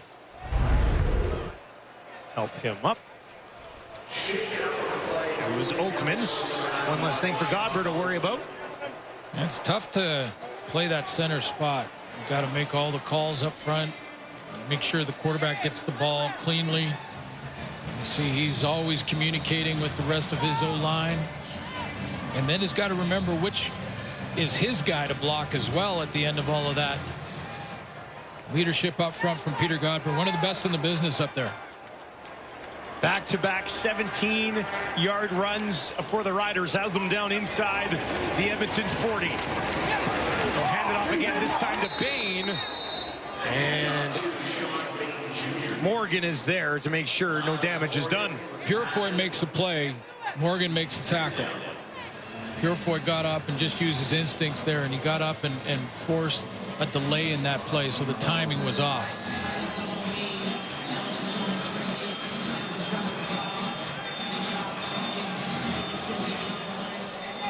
Former member of the Riders coaching staff there. Shivers on the sideline, calling the defensive shots with Edmonton. 2nd and 10 for Patterson. 4-man rush. Patterson down the field, over the middle, wide open. Just inside the 20, the catch is made. Stearns was there for him. First of the game's a big one for 83. We'll just follow Stearns here. Run down and run this dig. Just nice little spot. You see inside the linebacker. Nice depth to just get about 3 or 4 yards behind him. That was Niles Morgan that was dropping back underneath that, or at least trying to, and Bratton over the top. And Stearns found that soft spot.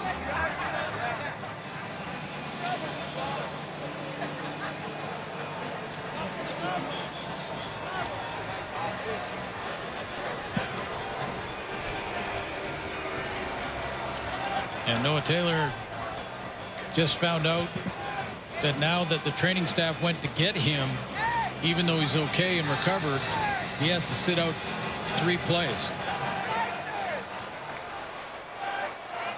Just the second trip to the red zone today for the Riders, working from the Edmonton 15. 3 options out to the left for Patterson. Edmonton's going to bring the house. Patterson in trouble on the run and taken down. Purifoy, and the blitz pays off. First sack of the season for Purifoy comes at a big time. Yeah, usually down here in this red zone, you're going to get full pressure, and it's going to be here. And then this is Purifoy, the 3rd arrow. He comes from distance. He comes from off the line of scrimmage. He's going to loop around and go right down Main Street. Patterson sees him right in the line of vision immediately, but can't escape. That's a DB. That's a free safety getting after him. Well, Patterson can move, too. But Purifoy came in clean. Got him. 2nd and 24 now. Patterson, a little bit more time here. He's going to look for an end zone shot. Lays it up there. Ajo. No.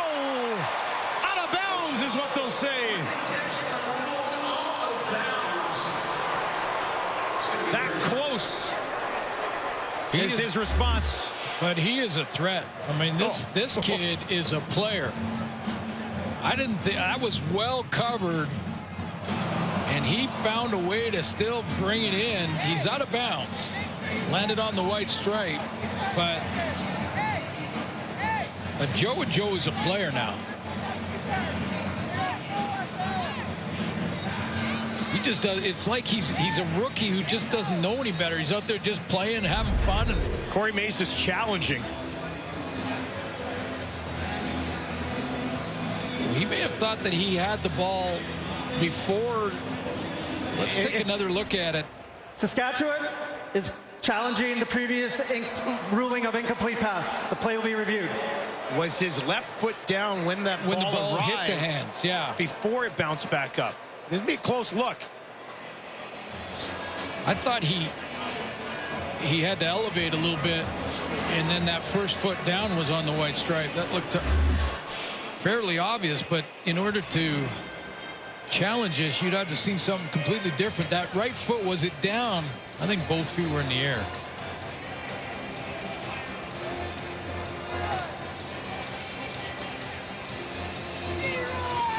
All right, here we go. Well, he's saying that first foot, that right foot was on the ground when it hit his hands.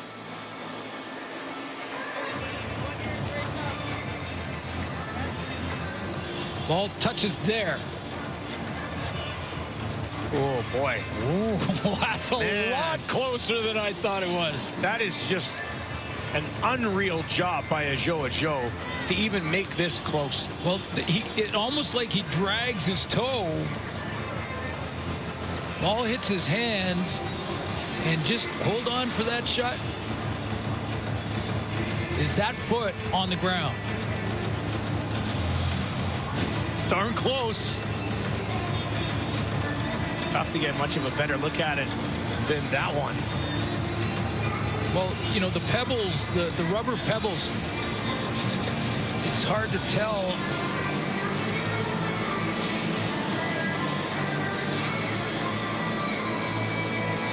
Now, we're talking about the ball touching his hands. When do they count secured possession of the ball? But it's got to be a continuation. Now it's secured, and now he's out. I'm not sure. It's a great catch, even if it doesn't count. Well, either way, yeah. But let's get the call. After review, the ruling on the field stands. Saskatchewan will be charged a timeout. You know, when we showed you 3 or 4 copies of it, you saw what Coach May saw. You saw that the toe dragged when the ball touched his hands. but you have to grab possession of the ball. I do think it was worth another look. Yep, if you're Corey Mace there, right? For a touchdown, and if you don't get it, you kick the field goal. But on a scoring play, always a good idea to challenge if you think you got a chance. Yeah. 37-yard attempt is knocked through, and we've got a 4-point game with 6:36 on the clock. Patterson laid it out there. Ajo went to get it, and he almost did.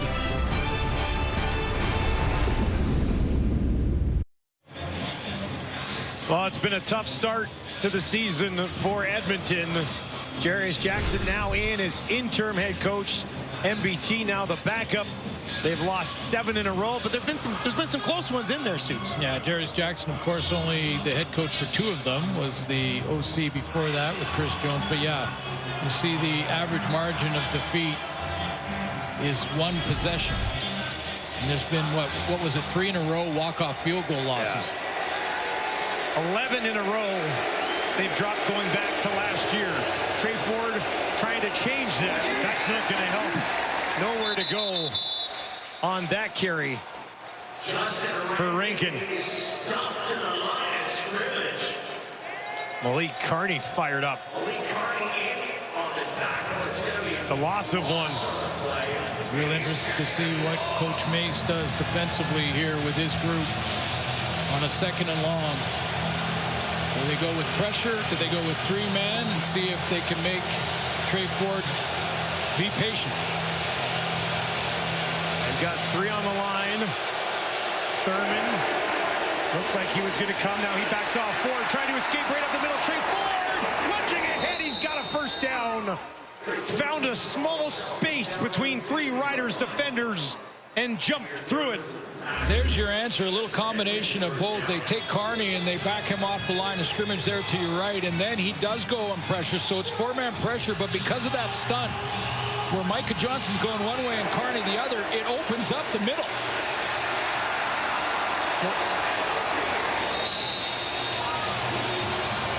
That's just the 4th carry of the game for Ford. He's not been running around like crazy, but he came through there.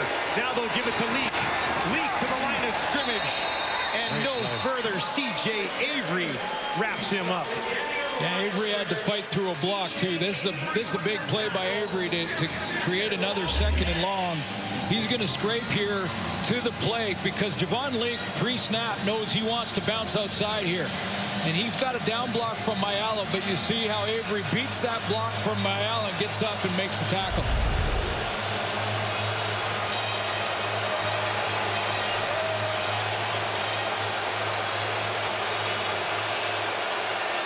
Second and 9 for Ford. 4 options, wide side right. Looks over the middle. Turns. And now he's in trouble. Trying to stay alive.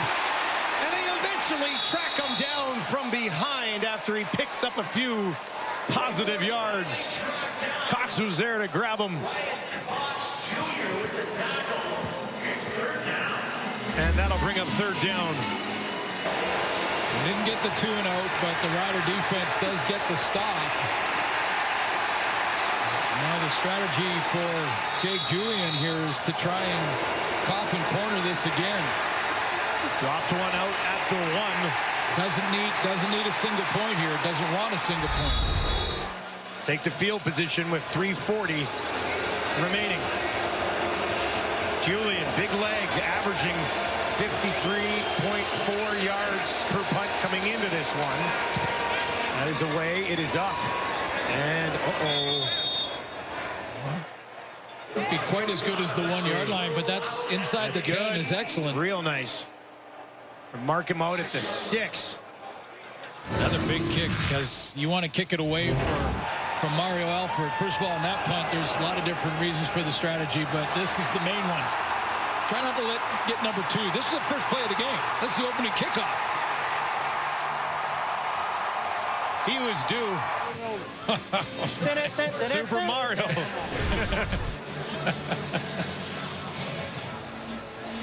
Look at Janarian Grant, Mario Alford. Yeah. 2 of the best to ever do it. We have a chance to witness them every week.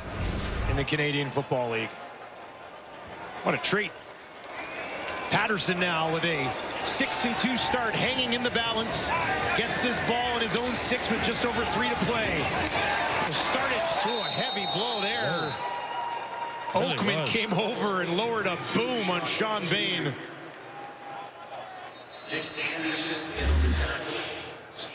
Oakman put all 290 pounds into this. Yikes. Inside 3 minutes at Mosaic. Great finish coming up. Don't go anywhere.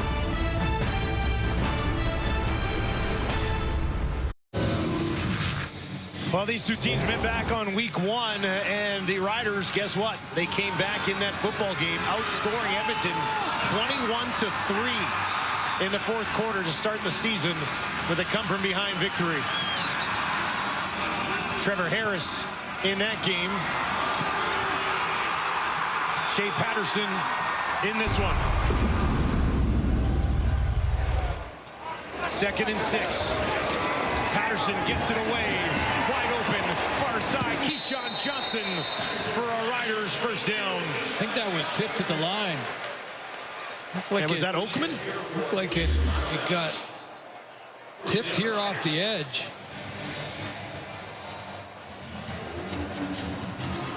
It was Bratton, the DB, coming up.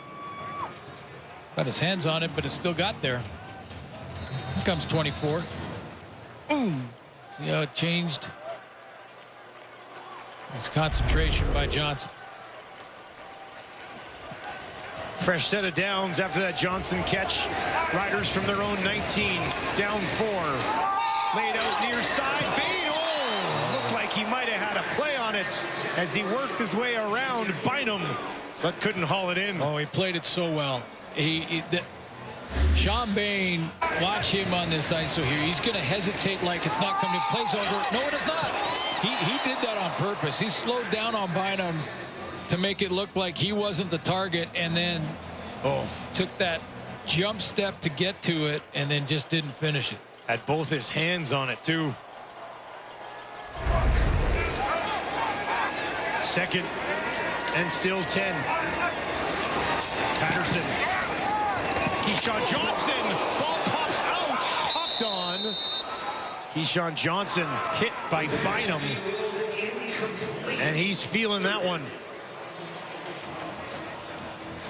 Big time.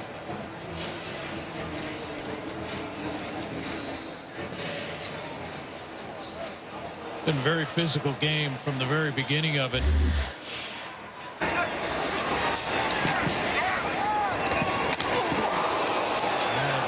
Both players solid, and I think Bynum's a little shorter than Keyshawn Johnson, so his shoulder pad caught him right in the neck area. Again, not intentional.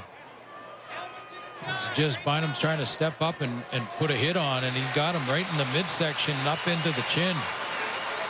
With the Keyshawn Johnson's making his way off. Johnson has walked off. Korshak stands on his own 5, about to kick this away with 2:38 remaining. Mitchell and Cobb back to return for Edmonton. Cobb takes it at the 42, secures that ball and returns it for about 5 or 6 yards. And now an opportunity to seal this thing away if you're Trey Ford. Yeah, and you know the run game has been working fairly well, although the Riders defensively cleaned up some sloppy tackling in the second half and have been better. See if Jarius Jackson tries to get Trey Ford out on the edge here.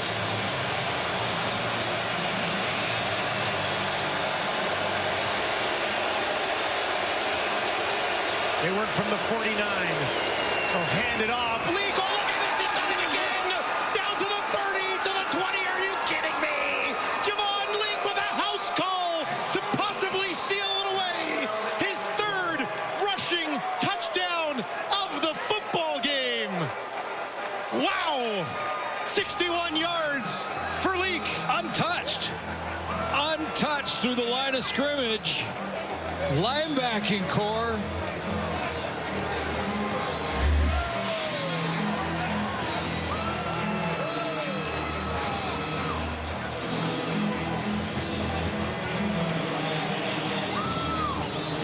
Wow.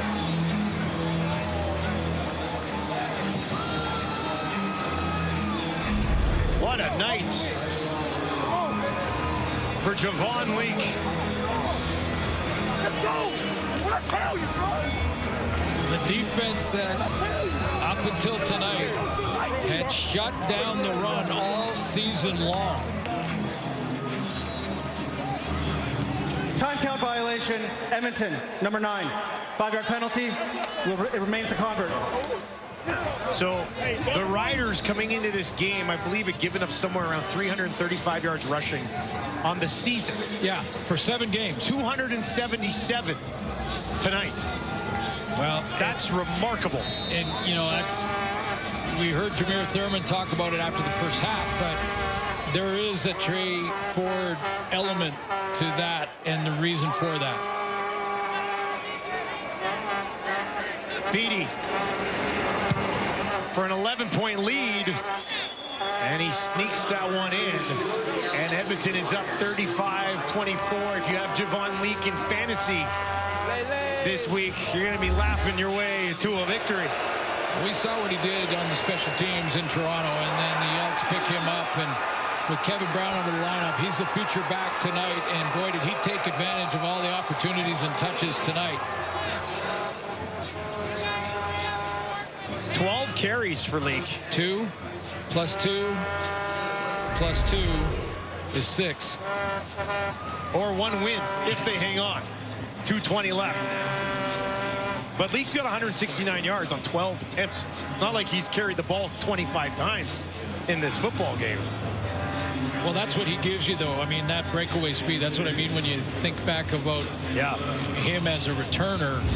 But, you know, he's got a chance that if he finds a seam, there's his 3 touchdowns tonight, 1 down in the goal line. That was an offside that led to that one for the Riders. And then this one where he bounces outside. Again, this is the speed. That's the breakaway return speed we saw. And then this one. And it just looked like assignment issues with the C-gap wide open. And some patience from Leak in the line of scrimmage. He had to bounce to get to that gap. Beatty lets it fly. Smartly kicking it away from Mario Alford. Stearns on the return here. Special teams tackle made by Nick Anderson. 2:16. Edmonton's up by 11. Well, we've seen strange things happen with the Elks this season. So Shea Patterson moved this ball quickly and see if he can get some points on the board. You know, he'll have some room underneath. The Elks defensive backfield is going to back off a little bit. That doesn't change the front 7. They're still going to get after Shea Patterson, but the back end will, I'm sure, give the Rider receiving core a little bit more room. Got to move quick here. Patterson. Number 3. Down the field, over the middle, intercepted. Cordell Jackson takes it away for Edmonton. And now he's going to return it back inside. The 35 has his helmet yanked off at the end of the play. That draws a flag. But the Elks defense likely just sealed this one away. Face mask, Saskatchewan, number 81. 15-yard penalty, first down Edmonton. Straight cover 3, and I think Shea Patterson saw the middle third defender who was Purefoy on that last play. He saw him move to Patterson's right, and when he did that, he tried to go to the backside but didn't get enough on it. Second interception of the season for Cordell Jackson, along with 5 knockdowns as well. A couple of brave souls in Pill country there. Jackson was an absolute interception machine in the indoor league. Bringing that presence now to the big field here in the Canadian Football League. Rankin wrapped up immediately. That'll go for a 2-yard loss. Well, listen, the last time the Elks won a game was right here in Mosaic Stadium. That was the starting quarterback in Edmonton, Trey Ford. You know, and he had a big first half, I thought. Big 90-plus yard throw for a touchdown to Tevin Jones in that first half. Saskatchewan's defense made some adjustments, played a lot better against him in the second. Just a couple of plays here and there, but he has made the difference. Ford over the middle to Tevin Jones, and Jones is going to walk it in. That's his second touchdown of the game against his former club. And the Bluebirds are out at Mosaic.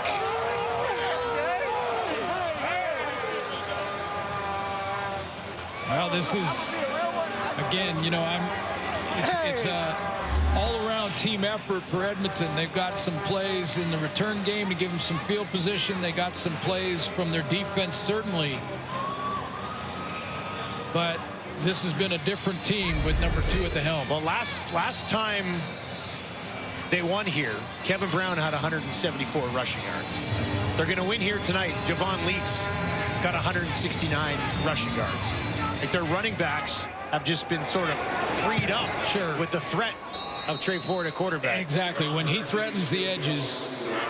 And he didn't do it much tonight. He only ran the ball 4 or 5 times. No, you don't have to actually do it. It just takes the attention of the D-line. It'll take their eyes for that split second. And when he does that, he opens up run lanes for his tailback. So, you know, I think it's a factor. And, you know, many people have said, and I've been one of them, that McLeod Bethel-Thompson wasn't the reason they were 0-7.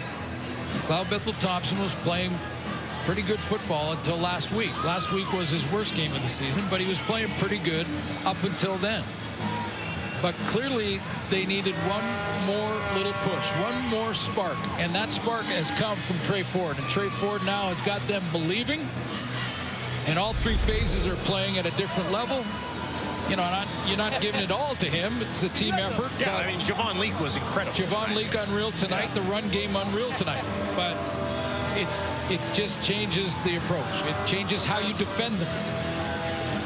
Ford also about 82% of his passes completed tonight. 18 of 22 for 252. 2 touchdowns and that interception on that deep shot down the field to Geno Lewis. And the big one from the pocket, the 90-plus yarder to Tevin Jones. That was from the pocket. Yeah, laid it out there nicely for him. Stepped up in the pocket and let her go. Yeah, I mean, if he can continue to grow and improve that part of his game, he's going to be a superstar quarterback in the league. Edmonton's hung 515 yards on the Riders' defense. Riders at 309 of their own. Sask was allowing about 345-ish coming into the game. 1:26 left, trailing 42-24. And that one incomplete. Bain with Purifoy closing in on him quickly.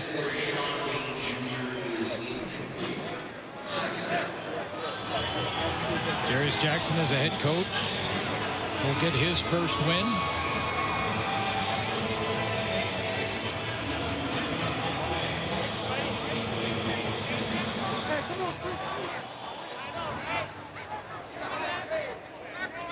The offense with the worst rushing attack in the league so far this season.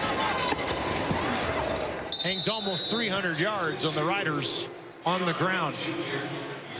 And this wasn't on Shea Patterson. I think back to it, it was a one-possession game, and Patterson had that play on the sideline to Sean Bain when he dropped that one. That was, you know, that could have been a difference maker at that moment, but the word is that Trevor Harris is getting closer and closer. He's maybe a week, maybe 2 from returning.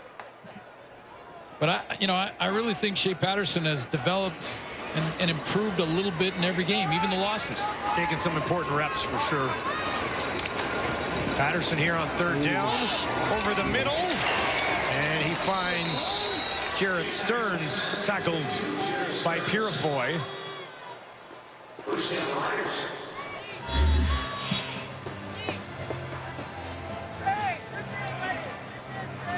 Stearns, quiet tonight, just a couple of catches for 40 yards. Emlis had 3 catches, Bain 4 catches. Trevor Harris watching on. The Riders now will go to 2-3 since Trevor was injured, but remain in a tie for first in the West with the BC Lions, who have injury problems of their own. Yeah, exactly. Yeah, that is much more precarious now than it was last week even. How quickly things can change. And the good news is that Vernon Adams Jr. in BC looks like he's going to be kind of a week-to-week situation with some kind of a bone bruise. Damn. The Elks get their first win. I'll tell you what, exercising some demons for them. I mean, just mentally for Edmonton to get a win under their belt, to be able to go to practice the next day and say, okay, we didn't find a way to lose it finally, but it tightens things up. And Calgary plays tomorrow night, so against Toronto. If Calgary can win that game, and they're 3-0 at home, they look better at home than they do on the road. If they can win that game, and then the Bombers rolling in off that shutout that they had on Thursday. What a dominant game that was. That was like very impressive. What was it for BC? Did they have 2 or 3 first downs in that game? They had 2 first downs going in to the fourth quarter. And then 4 total, I think, on the night. But just to hold a team to 4 first downs, like dominant defensive effort by the Bombers. Patterson. Out to his right, cross. And Emlis is there, wrapped up immediately by Niles Morgan. So you're Edmonton on the other side of this. 0-7, going to 1-7.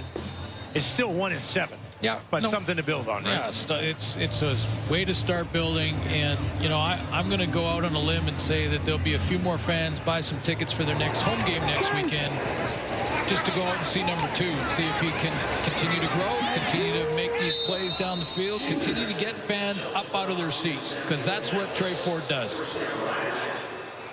At home versus BC on Sunday. We'll be there for that one.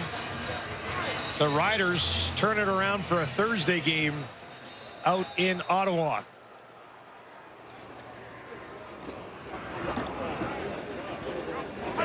Patterson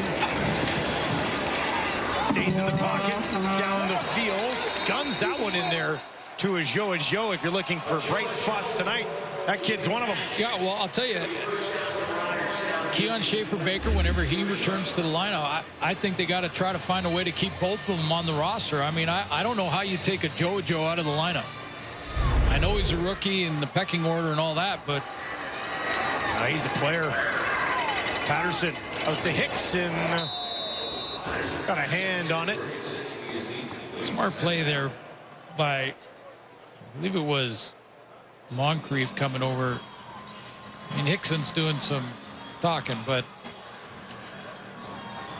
that's a former Rider that, you know, could have put the hit on Hickson and probably not drawn a penalty flag with it, but looked at the game situation.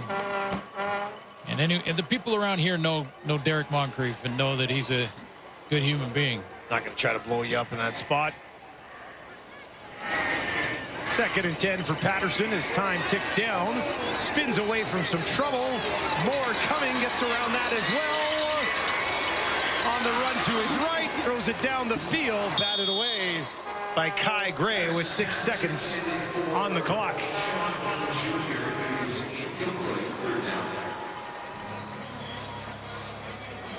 Jarius Jackson, first win as the interim head coach. A little bit of a bath for him. Well, a major win, because this goes back to last year. You know, the last time they won was August of last year, and that's a long time to go staring at the ceiling at night, trying to figure out how you're going to get back in the win column. Patterson, end zone one last time, and that one's still laying there. Good luck making a call on this. Touchdown. And call it a touchdown. Touchdown late. That ball was bouncing all over as time expired. Joe's on top. There's another rider underneath. Kai Gray is right there. Simultaneous catch goes to the offense. So if they caught it together, that would be Picton. Bratton, Kai Gray, Picton's got it, Gray's got it. It never hit the ground. It was on his heel, and Picton reeled it in. So Picton will hang on. The previous play is being automatically reviewed by Command Center. The end of the game automatic review. And I don't think that hit the ground at all. Interesting finish. It was definitely an interesting game for both of these clubs.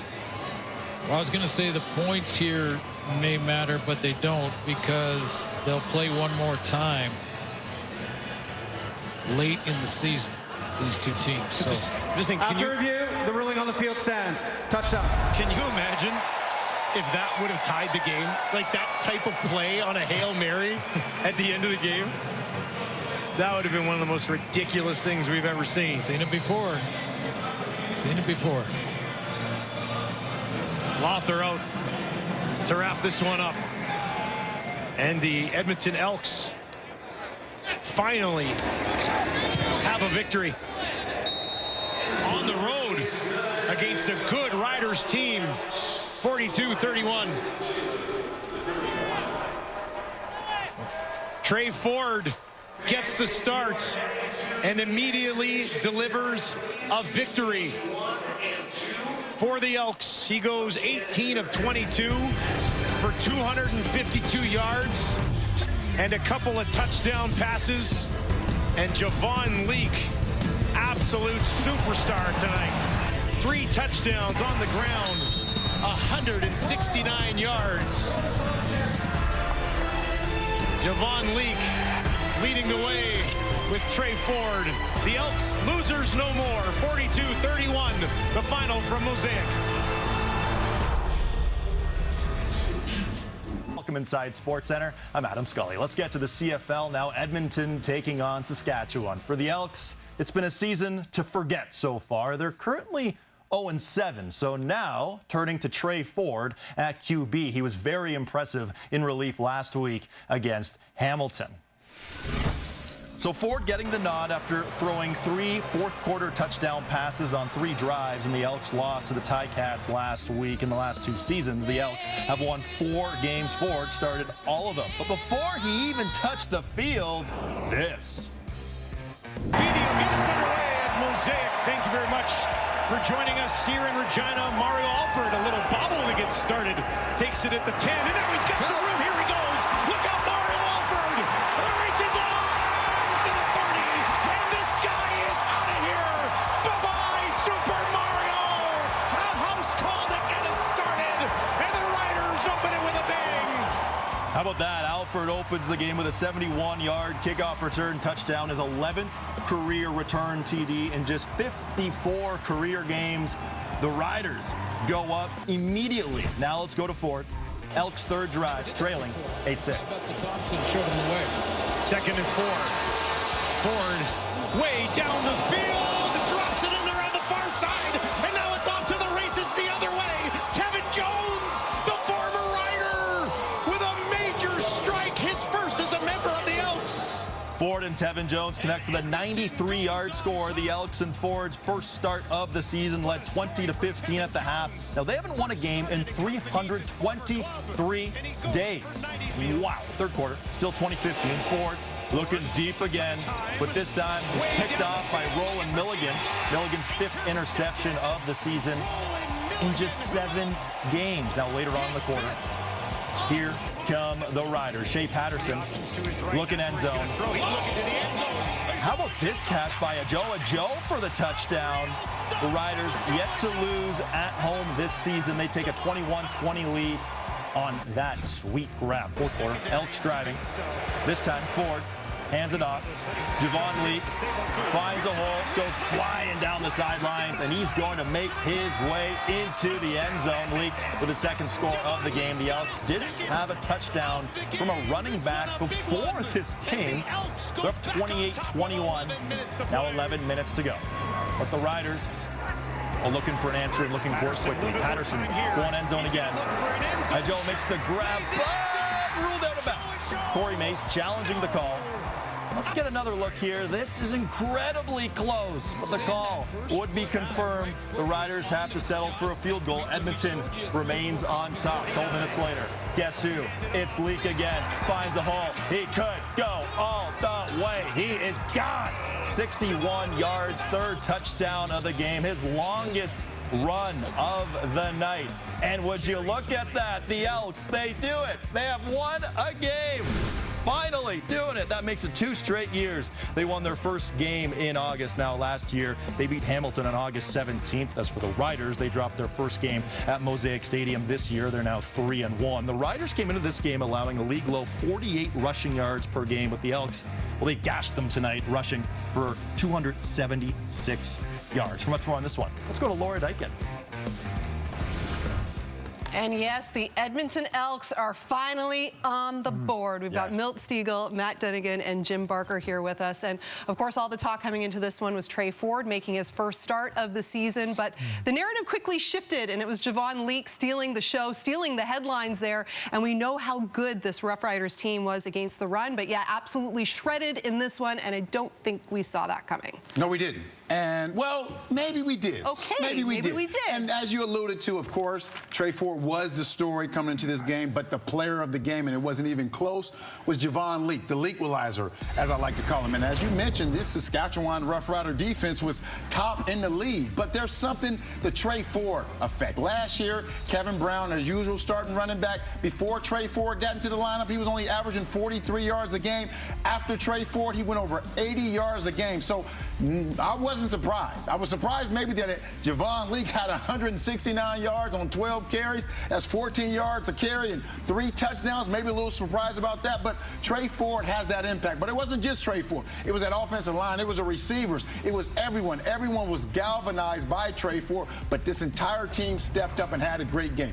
Good on Javon Leak. He's usually a return guy. But, hey, they said we're going to give him an opportunity to play running back. And he took full advantage of it. Yeah, we saw it from the hop that the entire team was just basically just got a lot of hope and play and desire just because of the Trey Ford effect, as you mentioned, Milt. And to me, it's one of those situations they were energized. That's the word I was looking for, by Trey Ford's presence. Defensively, not so much on teams, because that was a little wake-up call for him out of the gate, giving up to Mario. But you talk about explosive plays and speed on display. You know, you get this cat, Tevin Jones, going deep a couple times. And a lot of talk this year about how Trey Ford was getting more comfortable in the pocket. You saw it right there, beating the blitz. He beat the blitz 3 times tonight, and here that goes for a touchdown late in the ball game, kind of seals the deal. To me, this is steps forward. Now, we got Shea Patterson filling in for Trevor Harris on the other side. Filling in is the key words there. Trey Ford is taking over this football team. This is no going back from this. The kid's going to play the game, learn the game. You see that he kind of shuttered down the second half. He really didn't have to do too much because his football team was on a roll. They're playing with a lot of confidence, and that's the Trey Ford effect. Well, like you said, they returned the opening kickoff for a touchdown, which is usually deflating when you're playing in somebody else's house. Yet Trey Ford came in, and he alone supplied the energy to that entire defense and that offensive line that has been, you know, shaky all year. And now all of a sudden they come out and you know, and he rushes for 169 yards. I mean, this team ran the ball at will. I mean, the 2 long runs were were unbelievable. Saskatchewan has got some issues. They've lost 3 out of 4 now. They were giving up and going into the game 47 yards a game. And this game, they come out and give up, 276 yards rushing, 515 yards in total offense. They've got some issues they've got to deal with because this West is getting close. You've got 2 teams at 5-3, and now you've got Edmonton, who's going to start believing, and they're only 1-7, still far away. But it's constricting, and that's exciting. And now we got to see if the Elks can piece some wins together. They've got the BC Lions at home on Sunday, and a historic day for the Elks as they pick up their 700th win in franchise history. They did have to wait over 320 days for it, but I think it was worth it. Thanks, LD. Tons of post-game reaction now. New on SC, Britt Dort with Trey Ford. Well, Trey, you got it done. Tell us how this team was able to be so resilient against this Rider team tonight. Yeah, I mean, first thing you got to do is give a big shout out to the O-line, right? I mean, I don't know what we ran for, over 200 though. They did a phenomenal job, and then Javon Leake stepping up too and having the game he had. They made my job easy in the second half. I didn't really do anything. But, we were able to put 22 up in the second half, which was a little bit better than 20. So it was good to do that. Yeah, you definitely called that one. We were pretty excited about it. What is it about Mosaic Stadium? Because you got the win here last year. Your last win is an Edmonton Elks here, and you do it again here tonight. This is a tough environment to win in. Yeah, I don't know why, though. I love playing here. I love the stadium. I think, it's one of the nicer stadiums around the league. And then, it's packed and it's loud, and it's, football at its fullest, so I love playing here. First win of the season. The good news is there's lots of season left. What will this do for the team? He asked one more time, he distracted me. What will this win do for the team going forward here? Oh, I think it's just a good step in the right direction, right? Building some momentum, getting confidence back in the guys, and especially to do it against Saskatchewan, right, who's a top team in the league right now. So it's good just for our confidence and to get rolling. Well, congrats on the win, Trey. Well deserved. Perfect, thank you. Javon Leake, 3 touchdowns in this one. New on SC, here he is with Britt Dort. Javon, what a night for this team. What a night for yourself. Tell us how you were able to get 3 touchdowns here tonight. I was just trusting my O-line. We've been struggling in the run game all year, so I just wanted to trust them tonight, be patient, read the holes out, and it just worked out, man. We deserved that one, so it was a long time coming. I'm just happy for my O-line and offense, man, to get that done.